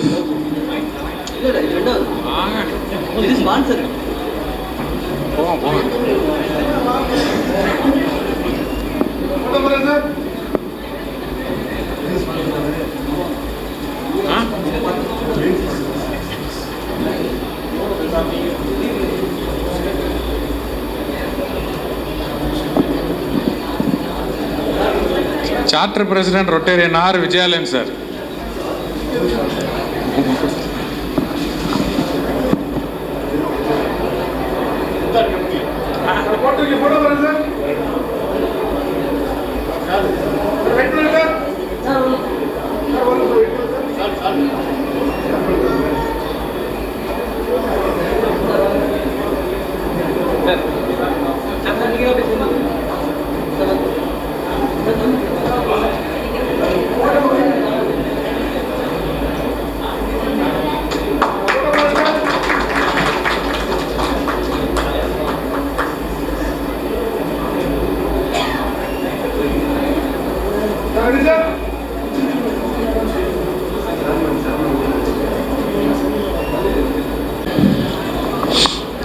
Sir கவனிக்கலாமா? ஒரு சின்ன ரிலாக்ஸேஷனுக்கு அப்புறம் திருப்பி கவனிக்கிறோம். அகமதுல்லா சார் மேலே எல்லாமே ரெடியாக இருக்குது, ஒன்றும் கவலை இல்லை. உட்காரலாமா சார்? கவனிக்கலாமா? உங்களுக்கு ஆர்டிகல் 44 தெரியுமா? உங்களுக்கு ஆர்டிகல் 44 தெரியுமா? கான்ஸ்டியூஷனில் யூனிஃபார்ம் சிவில் கோடுன்னு ஒரு கான்செப்ட் இப்போ பேசுகிறாங்க, அது தெரியுமா? ஆனால் பாருங்களேன், நாட்டில் நடக்கிற அது நல்ல விஷயமோ கெட்ட விஷயமோ நம்ம தெரியாமே நம்ம நல்லிணக்கத்தோடு இருக்கோம். அப்போ நம்மளை கெடுக்கிறதே அவங்க தான், உண்டா இல்லையா? யூனிஃபார்ம் சிவில் கோடுன்னா அகமதுல்லா சார் ப்ளீஸ், அங்கே யார் அந்த கடைசியில் 2 பேர் please sir please. Chief guest பேச போகிறாங்க, முடிச்சிடலாம். அதாவது யூனிஃபார்ம் சிவில் கோடுன்னா என்னென்னா, கிரிமினல் சிவிலில் 2 இருக்குது நமக்கு தெரியும். குத்தி கொலை பண்ணால் கிரிமினல், கல்யாணம் பண்ணி டைவர்ஸ் பண்ணுறதெல்லாம் சிவில். அப்போ கிரிமினல்னு ஒன்று இருக்குது, சிவில்னு ஒன்று இருக்குது. இந்தியாவில் தெரியும் நமக்கு. கிரிமினல் சட்டங்கள் ஹிந்து முஸ்லீம் கிறிஸ்துவர்களுக்கு ஒன்றா வேறு வேறையா? குத்தி கொலை பண்ணால், சேட்டு கொலை பண்ணாலும், நான் கொலை பண்ணாலும் ஒரே பனிஷ்மெண்ட்டாக வேறு வேறையா? முகமது சேட்டு கொலை பண்ணாலும் ஒரே பனிஷ்மெண்ட்டு தான், விஜயாலயன் கொலை பண்ணாலும் ஒரே பனிஷ்மெண்ட்டு தான், உண்டா இல்லையா? அப்போ கிரிமினல் சட்டங்கள் இந்தியாவில் ஒன்று. ஆனால் முகமது சேட்டு டைவர்ஸ் பண்ணுறதும் விஜயாலயன் டைவர்ஸ் பண்ணுறதும் ஒன்றா நடக்குமா? ஒரே ப்ரொசீஜரில் நடக்குமா? நடக்காது. அப்போ சிவில் சட்டம் வேறு. இந்தியாவில் கிரிமினல் சட்டம் ஒன்று, சிவில் சட்டம் மதத்துக்கு மதம் மாறும். அந்த மாறக்கூடிய மதத்துக்கு மதம் மாறக்கூடிய சிவில் சட்டத்தை ஒன்றாக்க சொல்லி கான்ஸ்டியூஷனில் ஆர்டிகல் 44 அம்பேத்கர் சொல்லியிருக்கார் அப்பயே. ஆனால் அது ப்ராக்டிக்கலாக வாய்ப்பு இல்லை. ஏன்னா ஒவ்வொரு மதத்துக்கும் மொழி கலாச்சாரம் பண்பாடு மாறும். இப்போ இஸ்லாத்தில் பார்த்தீங்கன்னா திருமண வயசே மாறும்லாம் சொல்லுவாங்க. திருமணத்துக்கு உடல் தகுதி இருந்தால் போதும்லாம் சொல்லுவாங்க. அதேமாரி டைவர்ஸ் பண்ணணுன்னா தலாக் தலாக் தலாக்குன்னு 3 தடவை சொன்னால் டைவர்ஸ் எல்லாம் சொல்லுவாங்க. அதை கூட இப்போ மோடி கவர்மெண்ட் வந்த பிறகு சிங்கிள் டைமில் 3 தலாக் சொல்லி டைவர்ஸ் பண்ணுறதை தடை பண்ணிட்டாங்க. சுப்ரீம் கோர்ட் உத்தரவுலே பண்ணிட்டாங்க ஷாயிரா பானு கேஸில். ஆனால் கேப் விட்டு தலாக் சொல்கிறது இன்னும் இருக்குது. அதெல்லாம் ஒழிக்கணும்னு ஒரு குரூப் இஸ்லாத்துலேயே ஒரு டீம் வந்து அந்த 3 தலாக்கு ஓகே தான் சொல்கிறாங்க. ஒரு டீம் அந்த கேஸ் போட்டதே ஒரு முஸ்லீம் பெண் தான், டெல்லியில் ஒரு முஸ்லீம் பெண் தான். அப்படி தானே எஸ்எஸ்ஜி இப்படி வந்துருக்கோம் ஃப்ரண்ட்டில் அங்கே இப்படி ப்ளீஸ் என்ன அதில் 2 டீமாக பிரிஞ்சிருக்காங்க. இஸ்லாத்துலேயே 2ஆக பிரிஞ்சிருக்காங்க. முத்தலாக்குன்னு சொல்கிறாங்க. 3 தடவை தலாக் சொல்கிறது முத்தலாக்குன்றாங்க. அது ஓகேன்னு ஒரு டீமும் ஓகே இல்லை அப்படின்னு ஒரு டீமும் சொல்கிறாங்க. இந்த தீர்ப்பு வந்து அதே நேரத்தில் தான் சபரிமலையில் பெண்கள் போகிறதும் பிரச்சனையாச்சு. ஒரே நேரத்தில் 2 தீர்ப்பு. சபரிமலைக்கு பெண்கள் போகக்கூடாதுன்னு சொல்லி சுப்ரீம் கோர்ட் சொன்னேன், அதே நேரம் 3 தலாக்கு தப்புன்னு சொல்லி அபாலிஷ் பண்ணாங்க. அதை எடுத்து போகிறாங்க. பட் அது சிங்கிள் டைமில் ஒரே நேரத்தில் 3 தலாக் சொன்னால் டைவர்ஸ்லாம் கொடுமை, அதெல்லாம் வேண்டான்னு சொல்லி இப்போ அபாலிஷ் பண்ணிட்டாங்க. இதை பற்றிலாம் நான் ஒருத்தர்கிட்ட நிறையா டவுட்டு கேட்டேன். அந்த டவுட்டை பூரா எனக்கு பொறுமையாக விளக்கி சொன்னவர் நம்மளுடைய காஜா மொய்தீன் பாய் அவர்கள். நல்ல ஒரு கிளாப்ஸ் அவருக்கு நம்ம கொடுக்கலாம். என்னென்னா நமக்கு நிறையா தெரியாது, தலாக்குனாலே தெரியாது. ஆனால் முஸ்லீம்ஸோட நம்ம இஸ்லாத்தோட ஃப்ரெண்ட்ஸாக இருப்போம். அவங்களோட பழக்க வழக்கமே நமக்கு புரியாது. நம்ம பழக்க வழக்கம் அவங்களுக்கு தெரிஞ்சிருக்காது, ஆனால் ஃப்ரெண்ட்ஸாக இருக்கும். அதான் முக்கியம். உங்களுக்கு தெரியுமா, இந்த நாடு பாகிஸ்தானாக பிரிஞ்சிருக்கவே கூடாது. ஒன்றா இருந்தால் இப்போ இங்கே இவ்வளோ முஸ்லீம்ஸ் இருக்கும்ல, ஒன்றா தானே இருந்திருப்போம். பிரதர்ஸ் அண்ட் சிஸ்டர்ஸாக தானே இருந்திருப்போம். இப்போ பிரிஞ்சதால தான் சண்டை, பிரிஞ்சாதான் சண்டை வரும்னு ரொம்ப தீர்க்க தரிசனமாக சொன்னார் காந்தி. அதனால் பாகிஸ்தானை பிரிக்கக்கூடாது, நம்ம கூட இருக்கட்டும்னு சொன்னாங்க. டாக்டரை காணோம், இங்கே இருக்குது, புரியுது இல்லையா? பிரிக்கக்கூடாதுன்னு சொன்னார் யார்? காந்தி. அப்போ ஜின்னா வந்து இல்லை பிரித்து தான் அவனை நடமுடிச்சார். அப்போ ஜின்னா கிட்ட ஏன் பிரிக்கணும்னு சொல்லி, பாகிஸ்தானை பிரிக்கணும்னு சொல்லி எல்லோரும் கேட்டாங்க. நாங்கள் வந்து இந்துக்கள் மெஜாரிட்டியாக இருக்க நாட்டில் நாங்கள் பயம் எங்களுக்கு இருக்க முடியாதுன்னு நினைக்கிறோம் அப்படின்னா. இப்போ இன்றைக்கி இந்துக்கள் மெஜாரிட்டியாக இருக்க இந்த நாட்டில் தான் இன்றைக்கி இந்த இடத்துல இஃப்தார் நடக்குது. எல்லோரும் நல்லா தான் பேசுகிறோம், நல்லா தான் பழகிறோம். அப்போ யாருக்கும் எந்த பயமும் இல்லை. ஆனால் ஜின்னா பயந்தார். இந்துக்கள் மெஜாரிட்டி இருக்க நாட்டில் நாங்கள் இருக்க பயமாக இருக்குன்னாரு. அப்போ காந்தி சொன்னது என்ன தெரியுமா? அப்படின்னா அப்படி ஒரு பயம் இருந்தால் மொத்த இந்தியாவையும் சின்னாவே வச்சுக்கிட்டுனார். அப்படின்னு என்ன அர்த்தம்? பிரசிடெண்ட், பிரைம் மினிஸ்டர், மினிஸ்டர்ஸ்னு எல்லா பதவியிலையும் யார் இருப்பா? முஸ்லீம்ஸ் இருப்பாங்க. இந்துக்களுக்கு ஒரு பதவி வேண்டாம். இது ஒரு முஸ்லீம் நாடாக கூட இருக்கட்டும், ஆனால் நாட்டை பிரிக்கக்கூடாது. இதை வந்து மவுண்ட் பேட்டன் அப்போ இருந்த ஒரு சாலமன் ஜட்ஜ்மெண்ட்டுன்னு சொன்னார். சாலமன் ஜட்ஜ்மெண்ட்டுன்னு என்னென்னா, ஒரு குழந்தைக்கு ரெண்டு அம்மா சண்டை போடுறாங்க, இந்த குழந்தை என்னதுதான்ட்டு. அப்போ கிங் சாலமன் அவர் 2 அம்மாவையும் குழந்தையோட கையை ஆளுக்கு ஒரு கையை பிடிச்சி இழுங்கன்றார் தீர்ப்பு சொல்கிறதுக்காக. அப்போ ஒரு அம்மா பிடிச்சி வலுவாக இழுக்க போகுது. இன்னொரு அம்மா எப்படி இழுக்கிறது, என் பிள்ளைக்கு வலிக்காதான்னு கேட்குது. என் பிள்ளைக்கு வலிக்காதான்னு கேட்ட அம்மா தான் சொந்த அம்மான்னு சொல்லி குழந்தைய தூக்கி அங்கே கொடுத்துட்டார். இதுக்கு பேர் தான் சாலமன் ஜட்ஜ்மெண்ட்டு. இதை தான் காந்தி சொன்னார்னு மவுண்ட் பேட்டன் சொல்கிறார். என்னென்னா, பிரிக்காதீங்க, பிரித்தா இந்தியாவுக்கு வலிக்கும், பிரித்தா இந்தியாவுக்கு அது காலகாலத்துக்கு தீராத ரணமாக இருக்கும், பிரச்சனையாகவே இருக்கும். ஒன்றா விட்டுட்டு நீ கிளம்பி போ. பிரிட்டிஷை சொல்கிறார், நீ கிளம்பி போய் தொலை, நாங்கள் பிரதர்ஸ் சிஸ்டர்ஸ், நாங்கள் இன்றைக்கி அடிச்சுப்போம், நாளைக்கு கூடிப்போம், அதை பற்றி நீ கவலைப்படாத, ஆனால் பிரிக்காத அப்படின்னு பிடிவாதமாக நின்ன ஒரே ஆள் மகாத்மா தான். அப்படி பிரித்தா வலிக்கும், குழந்தைய கையை பிடிச்சா வலிக்கும்னு சொன்னதுனால அதுக்கு பேர் சாலமன் ஜட்ஜ்மெண்ட்டுங்கிற மாதிரி. இவர் இந்தியாவை பிரித்தா வலிக்கும்னாரு காந்தி. அதேமாதிரி இன்றைக்கி வரைக்கும் வலிக்குது. நமக்கு எத்தனை போர் பார்த்துட்டோம், எவ்வளோ பேர் இன்னும் இறந்துக்கிட்டு இருக்காங்க. அப்போ இங்கேயும் நம்ம இந்துக்கள் முஸ்லீம்கள் ஒன்றா தானே இருக்கோம். இப்போ பாகிஸ்தான் ஒன்றா இருந்தால் ஒன்றா தானே இருந்திருப்போம். அப்போ பிரிச்சிருக்க வேண்டிய அவசியமே இல்லை. பிரித்ததால தான் இவ்வளோ மரணங்கள் இன்னும் நடக்குது. பிரித்தது 47, இன்னும் செத்துக்கிட்டு இருக்கான். இப்போ நம்ம பேசுகிற இந்த நிமிஷம் பாகிஸ்தான் பார்டரில் ஒருத்தர் செத்துருப்பான். நம்ம பிரதர்ஸ் தான் சாகுறாங்க, அவங்க சைடும் சாகுறாங்க. இதெல்லாம் பிரிச்சிருக்கவே தேவையில்லை அப்படிங்கிறது தான் மகாத்மா காந்தியோட எண்ணம். இப்போ கொஞ்சம் நீங்கள் யோசிச்சு பார்த்தீங்கன்னா அதான் தெரியும். இப்போ யூனிஃபார்ம் சிவில் கோடுக்கு திருப்பி வந்தீங்கன்னா, மொழி, மதம், கலாச்சாரம் இந்து முஸ்லீம் கிறிஸ்துவர்களுக்கு வேறு, அதை அப்படியே விட்டுறது தான் நல்லதுங்கிறது தான் எல்லாரோட எண்ணமும். இப்போ உத்தரகாண்டில் மட்டும் யூனிஃபார்ம் சிவில் கோடு வந்துருச்சு. அதாவது இந்துக்கள் எப்படி டைவர்ஸ் வாங்குவாங்களோ அதேமாரி தான் இனிமேல் முஸ்லீம்களும் கிறிஸ்துவர்களும் டைவர்ஸ் வாங்கணும். இந்துக்கள் எப்படி திருமணம் பண்ணுறாங்களோ அதேமாதிரி தான் மற்ற மதத்தினரும் திருமணம் பண்ணணும். அப்படிங்கிற மாதிரி எல்லாருக்கும் சிவில் சட்டங்களும் ஒன்று அப்படிங்கிற மாதிரி உத்தரகாண்டில் வந்துருச்சு. ஆனால் பிஜேபி ரூல் தொடர்ந்து இந்தியா முழுக்க வர்றதுக்கு ஒரு ஆபத்து இருக்குது. அது ஆனால் கண்டிப்பாக நம்ம தமிழ்நாட்டில் ஒத்துக்காது. தமிழ்நாடு ஒத்துக்காட்டி நம்மளோட சேர்ந்து பல பேர் ஒத்துக்க மாட்டாங்க. அப்போ ஒரு மிகப்பெரிய அரசியல் நம்மளோட மத நல்லிணக்கத்தை கெடுக்க குலைக்க வந்துக்கிட்டு தான் இருக்குது. அதெல்லாம் உடச்சி நம்ம முன்னேறிட்டு தான் இருக்க போகிறோம், ஒத்துமையாக தான் இருக்க போகிறோம். சுதந்திரம் வாங்கி இவ்வளோ வருஷம் ஆச்சு. இந்தியாவில் இந்து முஸ்லீம் ஒன்றா தான் இருக்கும். பாகிஸ்தானில் தான் அடிச்சுக்கிறாங்க. ஸோ பிரிச்சிருக்க வேண்டாம், நமக்குள்ளே அந்த ஒற்றுமை உணர்வை பல முன்னோர்கள் ஏற்படுத்தி விட்டுட்டு போயிட்டாங்க. அங்கே ஜின்னா இருந்தார்னா இங்கே மௌலானா அபுல் கலாம் ஆசாத் இருந்தார், அங்கே ஜின்னா இருந்தார்னா இங்கே கான் அப்துல் கஃபார் கான் இருந்தார். ரெண்டு பக்கமும் இஸ்லாமிய தலைவர்கள் இருந்தாங்க, ஒன்றா தான் இருக்க சொன்னாங்க. நம்ம இன்னும் ஒன்றா தான் இருக்கோம். அந்த மத நல்லிணக்கத்தின் அடிப்படையில் இன்றைக்கி நம்மக்கிட்ட அதை பற்றி வலியுறுத்தி பேசுகிறதுக்காக நம்மளுடைய இன்னொரு முக்கியமான கெஸ்ட் ப்ரொஃபஸர் ஹஜ் மொய்தீன், தந்தை பெரியார் ஆர்ட்ஸ் அண்ட் சயின்ஸ் காலேஜோட ப்ரொஃபஸர் வந்திருக்காங்க. சார் பேசி முடித்தோடனே ப்ரோக்ராம் முடியும். கொஞ்ச நேரம் அமைதியாக நம்ம வந்து, ஏன்னா நிறைய விஷயம் தெரியாமே இருக்கும்.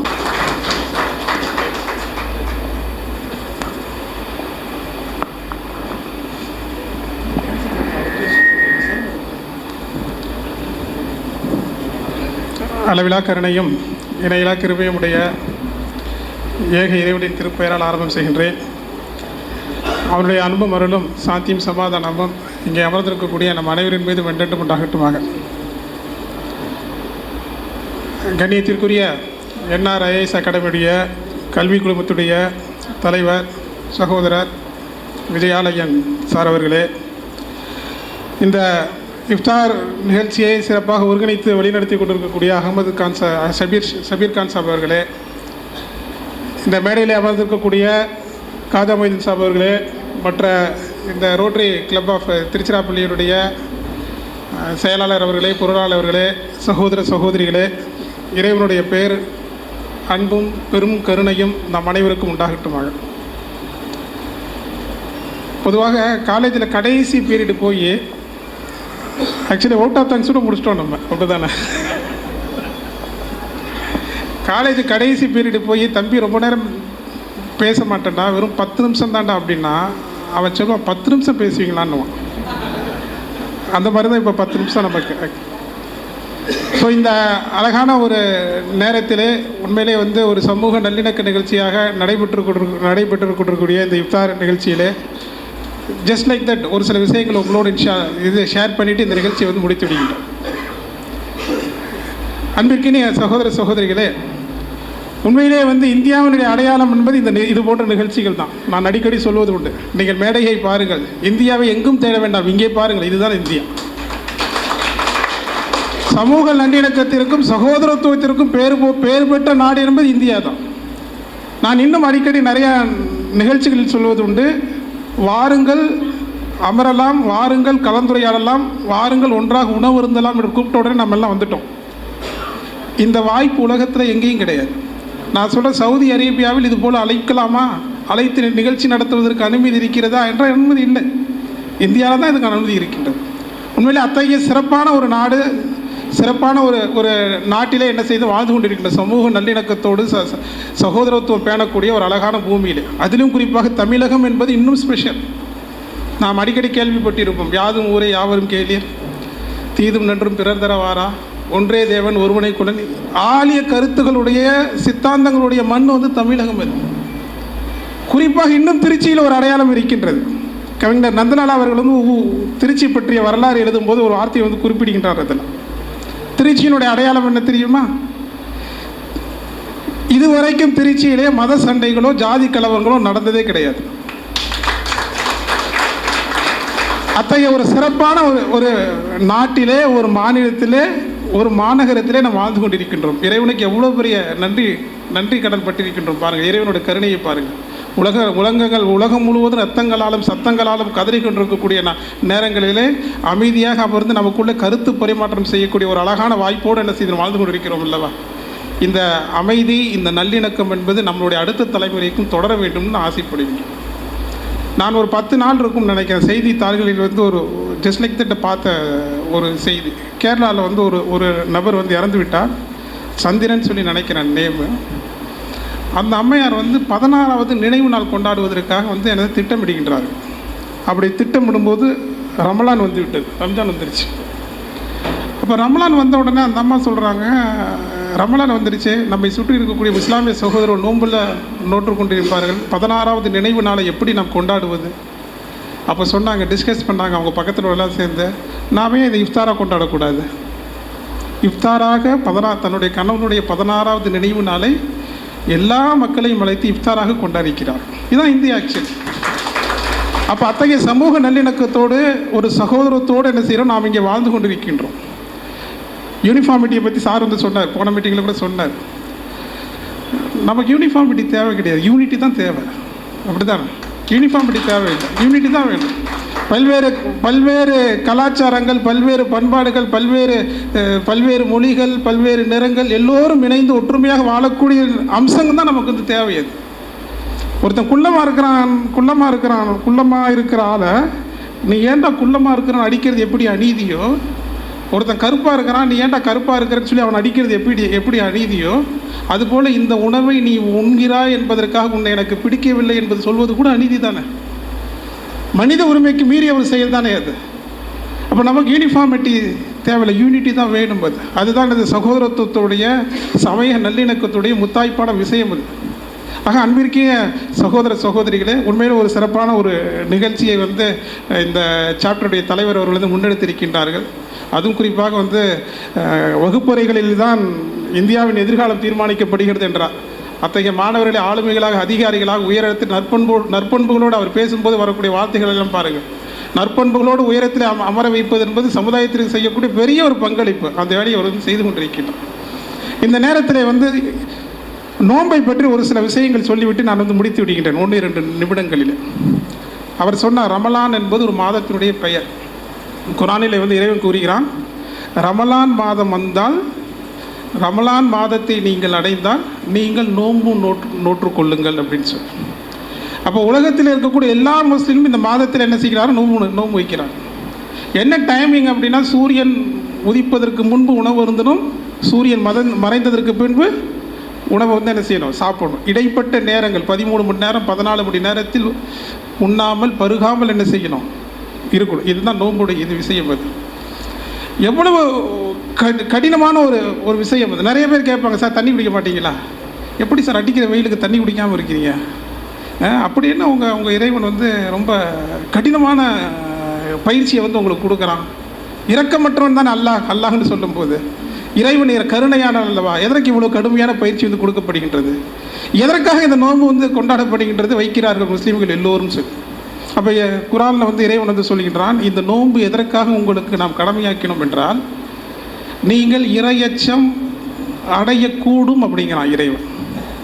அப்போ இறையச்சம் அடையக்கூடியவர், இறையச்சம் உடையவர்களாக நீங்கள் மாறுவதற்காக இந்த நோன்பை உங்கள் மீது நாம் என்ன செய்திருக்கின்றோம், கடமையாக்கி இருக்கின்றோம். பர்பஸ் ஆஃப் தி ஃபாஸ்டிங் வந்து என்னது, இறையச்சம் தான். இப்போ நமக்கு பொதுவாக ஒரு கேள்வி வரும். என்ன கேள்வி வரும்? அவர்கள் வந்து சொன்னார், பசி வந்தால் 10 பறந்து போகும்னு சொல்லி. அப்படி தானே? பசி வந்தால் 10 பறந்து போகும். பக்தி எங்கேருந்து வரும் பொதுவாக? அப்படி தானே? லாஜிக் இருக்கா நமக்கு? ஒருத்தர் கொலைப்பட்டியோட கிடக்கிறான், காலையிலேருந்து சாயந்தரம் வரைக்கும், நைட்டு வரைக்கும், சாயந்தரம் வரைக்கும் 13 நேரம் 14 நேரம் என்ன செய்யறான், தண்ணி கூட குடிக்காமல் கிடக்கிறான்னா அவனுக்கு பக்தி என்பது எங்கேருந்து வரும்? ஆனால் குரானில் வந்து இறைவன் சொல்கிறான், நீங்கள் இறையச்சம் உடையவர்களாக பக்திமான்களாக நீங்கள் மாறுவீர்கள் அப்படின்னா இறைவன் வந்து குரானில் சொல்கிறோம். எப்படி பாருங்களேன், நிறைய ஆசிரியர்கள், பேராசிரியர்கள் இருந்து, ஸ்கூல் டீச்சர்ஸ்லேருந்து நம்மளை கேட்குற கேள்வி இது. 6வது 7வது படிக்கிற பசங்க ஸ்கூல் டீச்சர்ஸில் இருப்பாங்க. லஞ்சு டைம் வந்துடும் சார், எல்லா பசங்களும் டிஃபன் பாக்ஸ் எடுத்துகிட்டு உட்காந்துருப்பாங்க. நல்லா கற்பனை பண்ணுங்கள், ஒரு 6வது படிக்கிற பையன் 11 வயசு, எல்லா பசங்களும் லஞ்சு டிஃபன் பாக்ஸ் எடுத்துகிட்டு வந்து லஞ்சு சாப்பிடும்போது இந்த முஸ்லீம் பசங்க மட்டும் சாப்பிடாமல் அப்படி ஓரமாக இப்போ ஒரு 4 பேர் 5 பேர் ஓரமாக உட்காந்துருக்கதை பார்க்கும்போது ஆசிரியர் மனம் பதப்பதக்கும். சாப்பிடாமல் உட்காந்துருக்கான அந்த பையன், சாப்பிடாமல் உட்காந்துருக்கான, தண்ணி குடிக்காமல் இருக்கான, என்ன சார் இவ்வளவு கடுமையான நீங்கள் வந்து பயிற்சி பண்ணிக்கிட்டு இருக்கீங்க? அப்போ எப்படி இறையச்சம் வரும் அப்படின்னா, இறைவன் இறையச்சம் வரும் அப்படிங்கிறான். அப்போ காலையில் பாருங்கள் எப்படி இறையச்சம் வரும். காலையில் 4:30 மணிக்கு உணவு அருந்தி விட்டு வீட்டிலேருந்து வெளியில் போகிற ஒரு மாணவர், ஒரு பையன், அவன் நினைத்தால் எங்கேருந்து வேணாலும் என்ன செய்யலாம், சாப்பிடலாம். அவங்க அம்மா பார்க்க போகிறது இல்லை, அவங்க அப்பாவுக்கு தெரியாது, அண்ணன் தம்பிக்கு தெரியாது, அக்கா தங்கச்சிக்கு தெரியாது. வாய் கொப்பளிக்கும் போது 2 டம்ளர் 2 முடக்கு தண்ணி குடித்தா கூட என்ன தெரியாது, யாருக்கும் அது தெரியாது. ஆனால் 11 வயசு 12 வயசு படிக்கக்கூடிய மாணவர்கள் கூட ஒரு சொடக்கு தண்ணீரை தன்னுடைய தொண்டைக்கு கீழே என்ன செய்கிறது, இறக்குவதில்லை. அப்போ என்ன அப்படின்னா, எங்கள் அம்மாவுக்கு தெரியாமல் இருக்கலாம், எங்கள் அப்பாவுக்கு தெரியாமல் இருக்கலாம், சுற்றி இருக்கக்கூடிய எல்லா மனிதர்களுக்கும் தெரியாமல் இருக்கலாம், ஆனால் என்னை படைத்த இறைவன் பார்த்து கொண்டிருக்கின்றான், அவனுக்கு தெரியும் என்ற ஆழ்ந்த நம்பிக்கையை, உணர்வை என்ன செய்கிறதுனா இந்த நோன்பு வந்து பயிற்சி கொடுக்கின்றது. அப்போ ஒருத்தர் வந்து இறைவன் என்னை பார்த்து கொண்டிருக்கின்றான், என்னை கண்காணித்து கொண்டிருக்கின்றான், என்னுடைய எண்ண அசைவுகளை கூட கண்காணிக்கக்கூடியவனாக இருக்கின்றான். உணர்வு ஒரு மனிதனுக்கு ஒவ்வொரு வருடமும் பயிற்சி கொடுக்கப்பட்டு வளரப்படுகிறதுனால் அவன் வளர்ந்து ஒரு இடத்துல போய் உட்காரும்போது, ஒரு அதிகாரியாக ஒரு இடத்துல உட்காரும்போது, ஒரு ஆளுமையாக ஒரு இடத்துல பணியாற்றி கொண்டு இருக்கும்போது அவன் போய் பேச மாட்டான். பக்கத்தில் உள்ளவங்க தெரியல, என்னை படுத்து இறைவனுக்கு தெரியும், நான் போய் பேசுகிறேன்னா இல்லையா? கையை நீட்டி லஞ்சம் வாங்க மாட்டான். அடுத்தவர்களுக்கு அரசுக்கு தெரியுமோ தெரியாது, ஆனால் என்னை படைத்தவனுக்கு தெரியும், லஞ்சம் வாங்க மாட்டான், பொய் பேச மாட்டான், அடுத்தவர்களுக்கு கெடுதல் விளைவிக்க மாட்டான். அப்படி தானே? நேர்மையாக நடப்பான் அவன். அப்போ இந்த பயிற்சி என்ன செய்யுது அப்படின்னா, நோன்பு வந்து ஒவ்வொரு மாதமும் 30 நாள் என்ன செய்கிறதுனா மனிதர்களுக்கு இது பயிற்சி அளித்து கொண்டே இருக்கின்றது. இறுதியாக ஒரு 3 விஷயங்களை சொல்லிட்டு நான் முடித்து விடுகின்றேன். இந்த நோன்பு ஏற்படுத்தக்கூடிய மாற்றங்கள் என்ன, இதனால் என்ன மாற்றங்கள் ஒரு தனி மனிதனுக்கும் சரி சமுதாயத்திற்கும் சரி கிடைக்கும் அப்படின்னா, ஃபஸ்ட்டு மாற்றம் வந்து ரமலான் நோன்பு வைப்பதனால் ஒரு மனிதன் அடையக்கூடிய மிகப்பெரிய பயன்கள் மாற்றங்கள் அப்படின்னா, ஒன்று ஒழுக்கமுள்ள மனிதனை நோன்பு உருவாக்கி கொண்டிருக்கின்றது. நோன்பு என்பது பசித்திருப்பதல்ல. காலையிலேருந்து சாயந்தரம் வரைக்கும் பசியோடு ஒருத்தன் பட்னியோடு கிடக்கிறான், அதுக்கு பேர் நோன்பு அல்ல. நபிகள் நாயகம் அவர்கள் சொன்னார்கள், நோன்பு உங்களுடைய கண்கள் நோன்பு இருக்கின்றது அப்படின்னாங்க. அப்போ என்ன அர்த்தம்? தீயவற்றை நீ பார்க்கக்கூடாது. உன் கண்ணு நோன்பு இருந்துக்கிட்டு இருக்குப்பா, உன்னுடைய நாவு நோன்பு இருக்குது. அப்போ நீ தீயவற்றை என்ன செய்யக்கூடாது? பேசக்கூடாது. உன்னுடைய காது நோன்பு இருக்குது, தீயவற்றை நீ பார்க்கக்கூடாது. உன்னுடைய கால்கள் நோன்பு இருக்கின்றது, தீயவற்றத்தின் பக்கம் நீ என்ன செய்யக்கூடாது? நடந்து செல்லக்கூடாது. உங்களுடைய உடல் உறுப்புகள் ஒவ்வொன்றும் என்ன செய்கின்றது? நோன்பு இருக்கின்றது. நபிகள் நாயகம் அவர்கள் சொன்னார்கள், யார் பொய் உரைத்து கொண்டும் பொய்யான முறையில் செயல்பட்டு கொண்டிருக்கிறார்களோ அவர்கள் பட்னி கிடப்பதில் இறைவனுக்கு எந்த விதமான அக்கறையும் இல்லை அப்படின்னாங்க. பசியில் கிடக்கிறான், அவன் நோன்பு இருக்குல்ல. பொய்யான முறையில் செயல்படுகிறான், பொய் பேசிக்கிட்டு இருக்கான், நோன்பு வச்சிருக்கேன்னு சொல்கிறான் அப்படின்னா அவன் பசியில் கிடக்கிறான், அவன் நோன்பு கிடையாது. நபிகள் நாயகம் சொன்னாங்க, ஒருத்தர் சண்டைக்கு ஒருத்தர் வரான், பார்த்துக்கலாம்டா வரையா. நபிகள் நாயகம் சொன்னார்கள், அவனிடம் நீங்கள் சொல்லுங்கள், நான் நோன்பு வைத்திருக்கேன்னு சொல்லி விலகி சென்று விடுங்கள் அப்படின்னாங்க. எவ்வளோ பெரிய சண்டையை தடுக்கலாம். விளையாட்டாக வந்து கேட்பாங்க, எல்லோரும் கேட்பாங்க, பொதுவாக எச்சில் முழுங்கலாமா சார் அப்படின்னு சொல்லி. நீங்கள் கூட கேட்டிருப்பீங்க, உங்கள் முஸ்லீம் நண்பர்கள் கேட்பீங்கல்ல, இவ்வளோ கஷ்டப்பட்டு எச்சிலை முழுங்கலாம் அப்படின்னு சொல்லி. விளையாட்டாக நம்மளும் சொல்லி எச்சிலை முழுங்கலாம், ஆனால் அடுத்தவன் சொத்தை தான் முழுங்கக்கூடாது. அப்போ நோன்பு வந்து ஒரு ஒழுக்கமுள்ள ஒரு மனிதனை என்ன செய்கிறது? உருவாக்க வந்து விரும்புகின்றது. அதற்கான பயிற்சி வந்து கொடுக்குது. ரெண்டாவது விஷயம் வந்து செல்ஃப் டிசிப்ளின், மனக்கட்டுப்பாடு, சுய கட்டுப்பாடை நோன்பு வந்து உருவாக்கி கொடுக்கின்றது. தனக்கு முன்னாடி கடினமான பசி தாகத்தோடு இருந்தாலும், தனக்கு முன்னாடி எத்தகைய உணவு பண்டங்கள் இருந்தாலும் அதை தொடாமல் ஒரு கட்டுப்பாட்டோடு செல்ஃப் டிசிப்ளினோடு இருக்கக்கூடிய அந்த லைஃப் ஸ்டைல் இருக்குல்ல, அந்த லைஃப் ஸ்டைலை என்ன செய்தனா ரமலான் நோன்பு வந்து ஒரு மனிதனுக்கு வந்து கற்றுக் கொடுக்குது. இன்றைக்கி டிசிப்ளின் தானே முக்கியம். சிக்னலில் நிற்கிறது கிடையாது, நம்ம பார்க்குறோம். பையன் எப்படி போகிறான் பாருங்கள், வேகமாக பழஞ்சு போகிறான். நமக்கு எங்கடா இவ்வளோ தூரமாக போகிறேன்னு சொல்லி நம்ம கேட்க முடியாது. சும்மா தான் போயிட்டு சும்மா தான் வரான் அவன். அப்போ செல்ஃப் டிசிப்ளின் கிடையாது. எடுக்கிற டஸ்ட்டை வந்து டஸ்ட்பினில் போகிறது கிடையாது, இப்படி தான் தூக்கி எறிகிறான், அங்கேயும் இங்கேயும் எறிகிறான். காலையிலேருந்து நைட்டு ஃபுல்லாக என்ன செஞ்சுக்கிட்டு இருக்கான்? ஃபோனை தான் பார்த்துக்கிட்டு இருக்கான். என்ன பார்க்குறானே அவனுக்கு வந்து தெரியாது. அப்போ லைஃப்பில் வந்து ஒரு டிசிப்ளினோட லைஃப்பை வாழ்வதற்கு இந்த ரமலான் நோன்பு என்பது ஒரு தனிப்பட்ட மனிதனுக்கு வந்து பயிற்சி அளிக்கின்றது. கடைசியாக ஒரு விஷயம், மனிதநேய பண்பை இந்த நோன்பு வந்து கற்றுக் கொடுக்கின்றது. நல்லா பாருங்களேன், உலகத்தில் இருக்கக்கூடிய எல்லா மனிதர்களும், சவுதி இளவரசர் கூட என்ன செய்வார்? நோன்பு வைப்பார். அப்படி தானே? சவுதி இளவரசர் கூட நோன்பு வைப்பார். சவுதியில் வந்து ஒர்க் பண்ண நம்ம நண்பர் சொன்னார், அந்த சவுதி அரண்மனை, அந்த இளவரசர்கள் டைனிங் டேபிள் வந்து 30 அடி இருக்கும் ஜீனாங்க. அவ்வளோ டிஷ், அவ்வளோ பதார்த்தங்கள் சொல்லி. ஆனால் அவர் கூட ரமலான் வந்து விட்டால் காலையிலேருந்து சாயந்தரம் வரைக்கும் கொலைப்பட்டினியாக தான் கிடப்பார் அவர். அப்படி தானே? கொலைப்பட்டினியாக தான் கிடப்பார் அவர். அப்போ பசியோடைய உணர்வை ஒருத்தர் வந்து உணர்ந்துட்டான் அப்படின்னா அவன் என்ன செய்ய மாட்டான்? பசியோடு ஒருத்தர் வந்து முன்னாடி வரும்போது அவருடைய கைகளை வந்து தட்ட மாட்டான். நீ போப்பா, உனக்கு உதவி செய்ய மாட்டான். என்னால் உதவக்கூடிய ஆற்றலும் ஆளுமையும் இறைவன் கொடுத்திருந்தால் என்னால் முடிந்த அளவிற்கு அடுத்தவர்களுக்கு உதவி செய்வேன்னு சொல்லி நான் வந்து பார்க்கலாம். நிறைய முஸ்லீம்கள் இது துயர் துடைக்கக்கூடிய பணிகளில் ரொம்ப ரொம்ப ரொம்ப தன்னார்வத்தோடு இருந்து என்ன செய்யணும், டே நைட்டாக வேலை செய்கிறார்களா. இத்தகைய பயிற்சியை நோன்பு என்ன செய்யுது? அவர்கள் வந்து கொடுத்து கொண்டிருக்கின்றது. இறைவன் வந்து கேட்பதாக நபிகள் நாயகம் வந்து சொல்கிறாங்க. இறைவன் வந்து ஒரு மனிதன்கிட்ட கேட்குறான்னா, நான் பசியோடு இருந்தேனே, எனக்கு நீ வந்து என்ன செஞ்ச? எனக்கு வந்து உணவளித்தாயான்னு சொல்லி. அப்போ அந்த மனிதன் கேட்கின்றான், ரப்புல் ஆலமீன், உலகத்தை படைத்தவன், உனக்கு பசியா அப்படின்னு சொல்லி. அப்போ இறைவன் சொல்லினார், ஒரு மனிதன் வந்தால பசின்னு சொல்லி அவனுக்கு நீ உணவளித்திருந்தால் எனக்கு அளித்த மாதிரின்னு சொல்லி. அப்போ பசி போக்கக்கூடிய, மனிதர்களுக்கு உதவி செய்யக்கூடிய ஒரு நல்ல பண்பை என்ன செய்யுது அப்படின்னா இந்த ரமலான் மாதம் வந்து என்ன செய்யுது? கற்றுக் கொடுக்கின்றது. அப்போ இத்தகைய பயிற்சிகளுடைய மாதமாகத்தான் என்ன செய்கிறது ரமலான் மாதம் வந்து திகழ்ந்து கொண்டிருக்கின்றது. அத்தகைய மாதத்தில் தான் இந்த சமூக சமய நல்லிணக்க நிகழ்ச்சியாக இஃப்தார் நிகழ்ச்சியை வந்து என்ன செய்கின்றோம். ஒவ்வொரு பள்ளி, கல்லூரி, மருத்துவமனைகள்,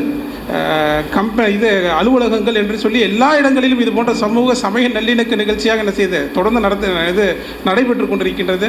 உண்மையிலேயே இது போன்ற நிகழ்ச்சிகளுடைய மித்தாய்ப்பான அம்சம் என்பது, நோக்கம் என்பது ஐயா சார் சொன்னது போல ஒருத்தர் புரிந்து கொள்வதற்கும் அறிந்து கொள்வதற்குமான ஒரு நிகழ்ச்சி தான். ஏன்னா ஒருத்தர் ரொம்ப நல்லா பழகிக்கிட்டு இருக்கோம். இனம் கடந்து, மதம் கடந்து, மொழி கடந்து, நிறம் கடந்து பழகி கொண்டிருக்கின்றோம். ஆனால் ஒருத்தரை புரிந்து கொள்வது, அறிந்து கொள்வது என்பது என்னது ரொம்ப கம்மியாகத்தான் இருக்கின்றது.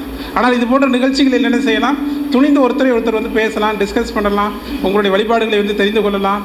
ஒரு சமுதாயத்தினுடைய வணக்க வழிபாடுகள், நம்பிக்கைகள், அந்த சமுதாயம் இந்த நாட்டிற்கு செய்த மகத்தான பங்களிப்புகள் பற்றியெல்லாம் தெரியாமல் என்ன செய்ய முடியாது. அந்த சமுதாயத்தோடு நெருக்கமும் இணக்கமும் ஏற்படுவதற்கான வாய்ப்பு இருக்காது. ஸோ அத்தகைய ஒரு அழகான ஒரு நிகழ்ச்சி தான். உண்மையிலே இந்த நிகழ்ச்சியில் வந்து என்னையும் அழைத்ததற்கு நான் வந்து இந்த நேரத்தில் வந்து நெஞ்சார்ந்த முறையில் இந்த சாப்டர் பிரசிடென்ட் விஜயாலயன் சார் அவர்களுக்கு வந்து நெஞ்சார்ந்த நன்றிகளை வந்து நான் வந்து தெரிவித்துக் கொள்கின்றேன். இறைவன் அனைவருக்கும் அமைதியான, ஆரோக்கியமான, நல்ல வாழ்க்கையை தந்தருவாளாகிற பிரார்த்தனையோடு நான் நிறைவு செய்கின்றேன். எல்லா புகழும் இறைவனுக்கு.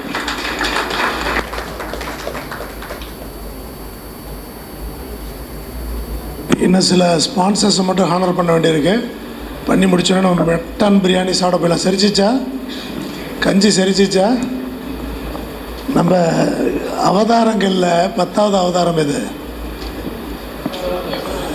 அவதாரங்களில் 10வது அவதாரம். சரி மேடம், எப்படி மேடம்? ஒரு கிறிஸ்துவ மதத்தை ஃபாலோ பண்ணக்கூடிய அருள்மணி மேடம் அழுத்தி சொல்கிறாங்க கல்கி அவதாரம்னு சொல்லி. கல்கி பிரைடல் ஸ்டுடியோன்னு நம்ம கிளப்பில் ஒரு மெம்பர் இருக்காங்க, ஸ்ரீதேவி மேடம். அப்படியே எழுந்துச்சு ஒரு ஹாய் சொல்லுங்கள் மேடம் எல்லாருக்கும். இப்போ எதுக்கு சம்மந்தம் இல்லாமல் இவங்களை இன்ட்ரடியூஸ் பண்ண நினைக்காதீங்க. அடுத்த வாரம் 50,000 செலவு பண்ணி மீட்டிங் நடத்த போகிறது அவங்க தான். ஸோ அதனால் உமன்ஸ் டே செலிப்ரேஷனை அவங்க தலைமையில் செய்ய போகிறோம். எல்லாருமே வந்திருந்து இதேமாரி ஒத்துழைப்பு கொடுக்கணும்னு கேட்டுக்கிறோம். அது தொடர்பான தொடர் அறிவிப்புகள் கல்கி மேடம் கொடுப்பாங்க. Thank you madam. எங்கே இருக்குது உங்கள் ஸ்டுடியோ? தில்லைநகர் 4th கிராஸில் இருக்குது. அதுக்கு முன்னாடி அங்கே போயிட்டு வந்துருங்க, சரியா? Mementos, Khaja Moideen sir, speed please. Jamal Hussain sir, vision planet opticals.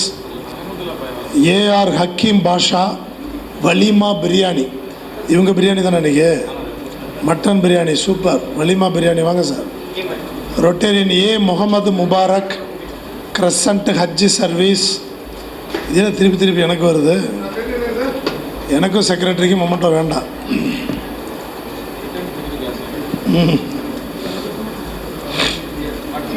போட்டாங்க.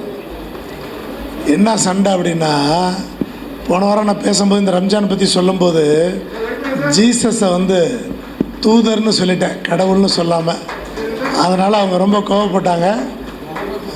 அதுக்காக நான் இந்த மீட்டிங்கில் மன்னிப்பு கேட்டுக்கிறேன், சரியா? Okay madam. அதில் என்னென்னா, இப்போ அதுக்காக அவங்க எனக்கு கொடுத்துருக்க தண்டனை என்னென்னா, இதேமாரி ஈஸ்டருக்கு ஒன்று நடத்தி அதில் நம்ம கொண்டாடணும்னு சொல்லியிருக்காங்க. ஸோ அதுக்கு ஒரு 50,000 ரூபா அவங்க கொடுத்துருவாங்க. அதனால் சூப்பராக அருள்மணி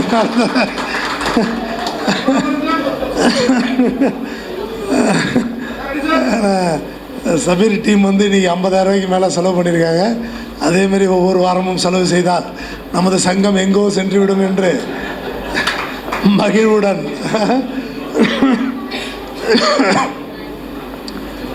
இதில் அருள்மணி மேடத்துக்காக ஒரு தகவல். ரொட்டேரியனியே முகமது ஷச்சில், பிரின்ஸ்பால் ஆர்கிடெக்ட் ஹைவி ஸ்பேஸ். ப்ளீஸ் மேலே வாங்க. இதில் அருள்மணி மேடத்துக்காக ஒரு தகவல். நான் வந்து எங்கள் அப்பா கவர்மெண்ட்டில் வேலை பார்த்தாரு, கல்கி மேடம். அவர்கிட்ட பேசி ஒரு பிரயோஜனமும் இல்லை. ஒரு 2 நிமிஷம் பேக்கு கொடுப்பாரா? அடுத்த மீட்டிங்கு பேக் கேட்டு வாங்கிட்டு உமன் எம்பவர்மெண்ட்டுக்கு. அதாவது எங்கள் அப்பா கவர்மெண்ட் எம்ப்ளாயி, ஊருக்கு ஊர் மாறி போவார். அப்போ வந்து செய்யாருங்கிற ஊரில் வேலை பார்த்தார். அப்போ நான் படித்தது ஒரு கிறிஸ்டியன் ஸ்கூலு. நல்லா கவனிங்க மேடம், உங்களுக்கு தான்.